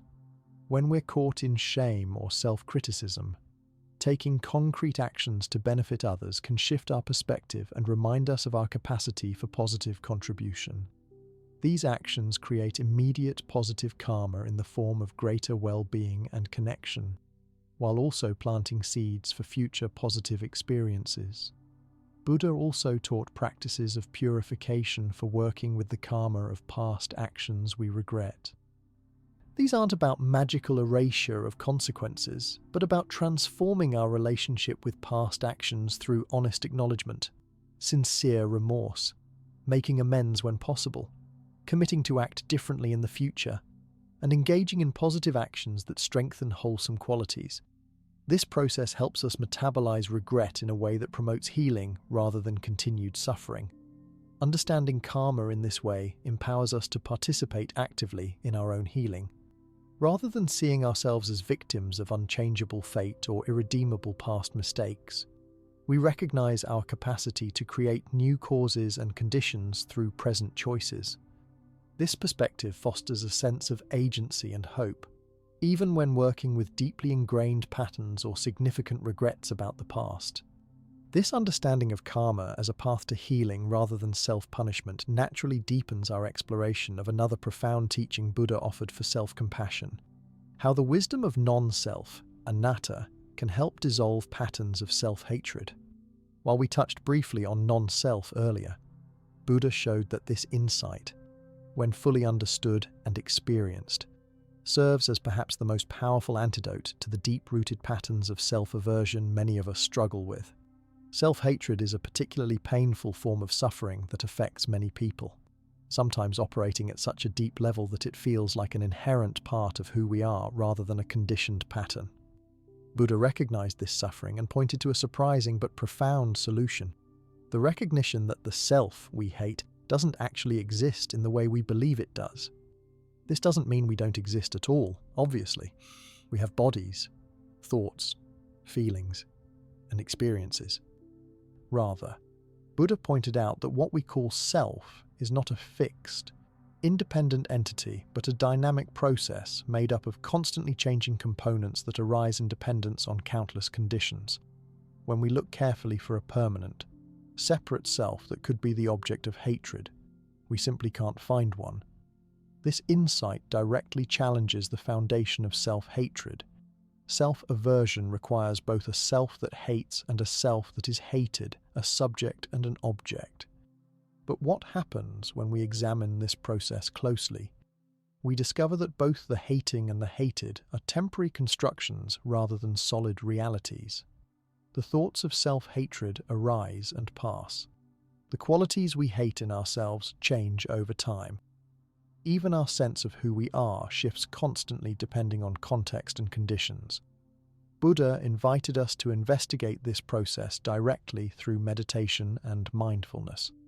When self-hatred arises, we can pause and ask, who exactly is hating whom right now?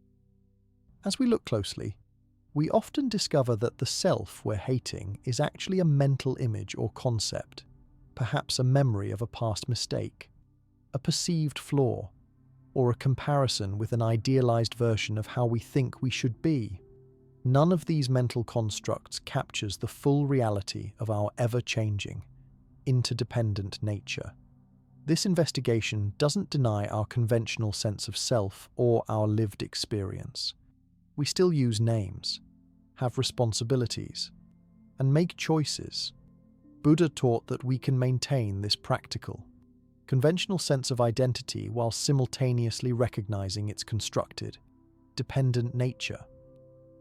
This balanced understanding allows us to function in the world while holding our sense of self more lightly, with less rigid identification and attachment. What makes this teaching particularly powerful for dissolving self-hatred is that it addresses the problem at its root rather than just trying to replace negative self-views with positive ones. Many approaches to self-hatred focus on challenging negative beliefs or developing more self-esteem. While these can be helpful, they often still operate within the framework of a solid, separate self that needs fixing or improvement. Buddha pointed to a more fundamental liberation that comes from questioning the very premise of a fixed self that could be either worthy of hate or worthy of love. Buddha demonstrated this understanding through his own relationship with criticism and praise. When others praised or criticized him, he received their words with equanimity, neither inflating with pride nor deflating with shame. This wasn't because he had perfected some invulnerable self-image, but precisely because he wasn't identified with any fixed self-image at all.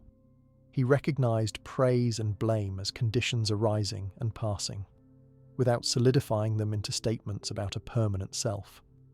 The wisdom of non-self helps us work specifically with the thought patterns that fuel self-hatred. When thoughts arise like, I'm worthless, or I'm a failure, we can recognize them as conditioned mental events rather than statements of absolute truth about a fixed self. Just as clouds pass through the sky without becoming the sky, thoughts of self-judgment pass through awareness without defining who we fundamentally are. This doesn't mean we dismiss or deny painful experiences. If we've acted in ways that caused harm or we're struggling with difficult patterns, we acknowledge these realities, but we do so without constructing an unchangeable identity around them. We recognize harmful actions have occurred or difficult patterns are present without concluding I am a bad person or I am fundamentally flawed. This slight shift in perspective creates space for healing and transformation. Buddha taught that the insight of non-self isn't something we can force or intellectually convince ourselves of. It emerges gradually through consistent practice, particularly meditation that helps us directly observe the changing, interdependent nature of our experience. As we watch thoughts, emotions, and sensations continually arise and pass away, the solid sense of a fixed self naturally begins to soften, creating more spaciousness around painful self-judgments. This practice becomes particularly powerful when working with core beliefs that fuel self-hatred, those deep convictions about being fundamentally unworthy, unlovable, or defective that many of us carry. rather than trying to argue ourselves out of these beliefs, which often doesn't work at the emotional level. We learn to recognize them as conditioned constructs rather than reflections of an inherent self, as Thich Nhat Hanh expressed it. These are just thoughts, not reality.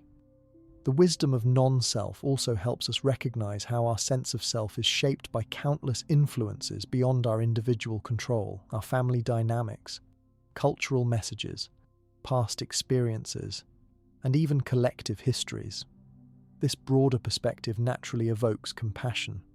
We see how our self-hatred isn't a personal failing, but arises from complex conditions, many of which we didn't choose.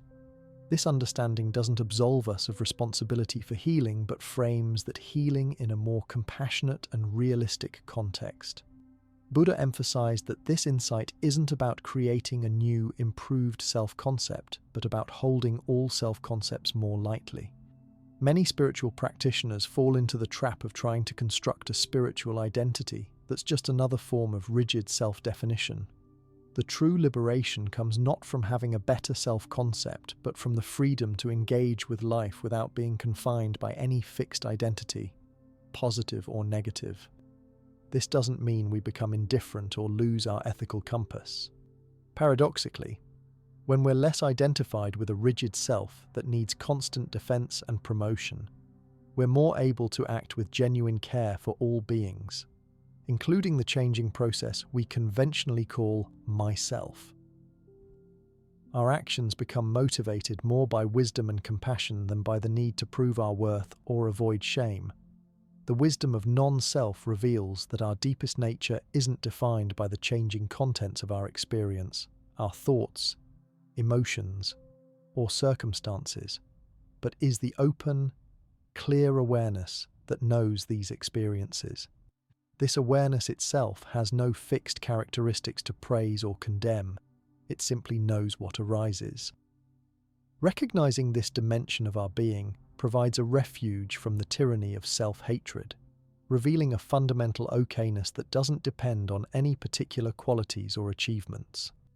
As we integrate this understanding into daily life, we gradually shift from a rigid, defended identity to a more fluid sense of self. We learn to relate to our changing experiences, including difficult emotions, perceived failures, and challenging patterns, with greater spaciousness and less identification.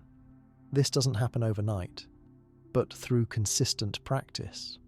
The grip of self-hatred gradually loosens as we recognize it's been directed at what was always just a mental construction, not our fundamental reality. This profound understanding of non-self as an antidote to self-hatred brings us to the final teaching Buddha offered for cultivating unconditional self-compassion. Integrating these practices into every aspect of daily life through the framework of the Noble Eightfold Path. This comprehensive approach ensures that self-compassion doesn't remain just a formal practice or intellectual understanding, but becomes woven into the fabric of our moment-to-moment existence. The Noble Eightfold Path represents Buddha's practical framework for living a life of wisdom, ethical conduct, and mental development. While it's often presented as a path to liberation from suffering in general, it also provides a perfect structure for integrating self-compassion into every dimension of our lives. Each aspect of the path can be practiced with an attitude of kindness toward ourselves, transforming even our spiritual journey from a project of self-improvement to an expression of self-compassion. The first element, right view or understanding, involves seeing clearly the nature of suffering and its causes. When applied to self-compassion, this means recognizing how our self-critical patterns create unnecessary suffering and understanding that these patterns arise from conditions rather than reflecting inherent flaws. This clear seeing naturally evokes compassion rather than judgment, just as we would feel compassion rather than blame for someone caught in a painful situation they don't fully understand. Right intention or thought involves cultivating wholesome motivations of non-harm, compassion, and renunciation of harmful desires. For self-compassion, this means examining the intentions behind our actions, including our spiritual practice itself. Are we driven by harsh self-judgment and a desire to fix ourselves, or by genuine care and a wish for well-being? By consciously setting intentions of kindness toward ourselves, we transform the underlying motivation for everything we do. Right speech addresses how we communicate with others and, crucially for self-compassion, how we speak to ourselves internally. Buddha taught that speech should be truthful, helpful, kind, and timely. Applying these same standards to our internal dialogue represents a powerful practice of self-compassion. We learn to speak to ourselves with the same care and respect we would offer someone we love, while still maintaining honesty about areas that need attention. Right action involves engaging in behavior that is ethical and non-harmful. For self-compassion, this includes making choices that genuinely support our well-being rather than perpetuating patterns of self-neglect or self-punishment. It means treating our bodies, minds, and emotions with care and respect, just as we would treat something precious entrusted to our care. This ethical foundation creates the conditions where self-compassion can naturally flourish. Right livelihood extends ethical action to how we earn our living and contribute to society. From a self-compassion perspective, this means choosing work that aligns with our values and authentic gifts while setting appropriate boundaries to prevent burnout or exploitation. It involves recognizing that sustainable service to others requires caring for ourselves as part of the equation, not as an afterthought or luxury. Right effort addresses how we apply energy to our spiritual development. Traditional teachings emphasize 4 aspects: preventing unwholesome states from arising, releasing those that have arisen, cultivating wholesome states, and maintaining those already developed.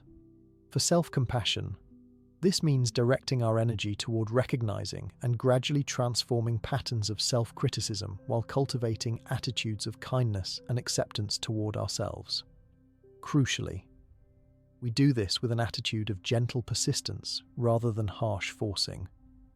Right mindfulness involves cultivating clear awareness of our moment-to-moment experience, including body sensations, feelings, mind states, and mental objects. This awareness forms the foundation for self-compassion, allowing us to recognize when we're caught in self-criticism or shame and to respond with kindness rather than being unconsciously driven by these patterns. Mindfulness helps us catch difficult emotions early, before they escalate into full-blown self-attack. Right concentration or meditation develops the mind's capacity for sustained, focused awareness. For self-compassion, this includes formal practices like loving-kindness meditation, as well as the ability to stay present with difficult emotions without becoming overwhelmed by them. Concentration provides the stability that allows us to face our pain with compassion rather than either drowning in it or running from it. Buddha taught that these 8 aspects of the path support and reinforce each other, creating an integrated approach to spiritual development. Similarly, they provide a comprehensive framework for cultivating self-compassion in every dimension of our lives. Rather than treating self-compassion as a separate practice, we do alongside everything else. The Eightfold Path helps us infuse all our activities with this quality of kind awareness. This integrated approach recognizes that self-compassion isn't something we practice only during formal meditation or when we're explicitly focusing on personal development. It becomes a quality we bring to our interactions with family and colleagues, our relationship with our bodies, our speech both external and internal, our work in the world, our efforts toward growth, our moment-to-moment awareness, and our formal spiritual practice. Buddha demonstrated this integrated approach in his own life. Even after his enlightenment, he continued to care for his body appropriately, to rest when needed, to engage skillfully with others, and to maintain regular periods of meditation. His self-care wasn't separate from his compassion for others, but formed an integrated expression of the same basic understanding of what supports genuine well-being.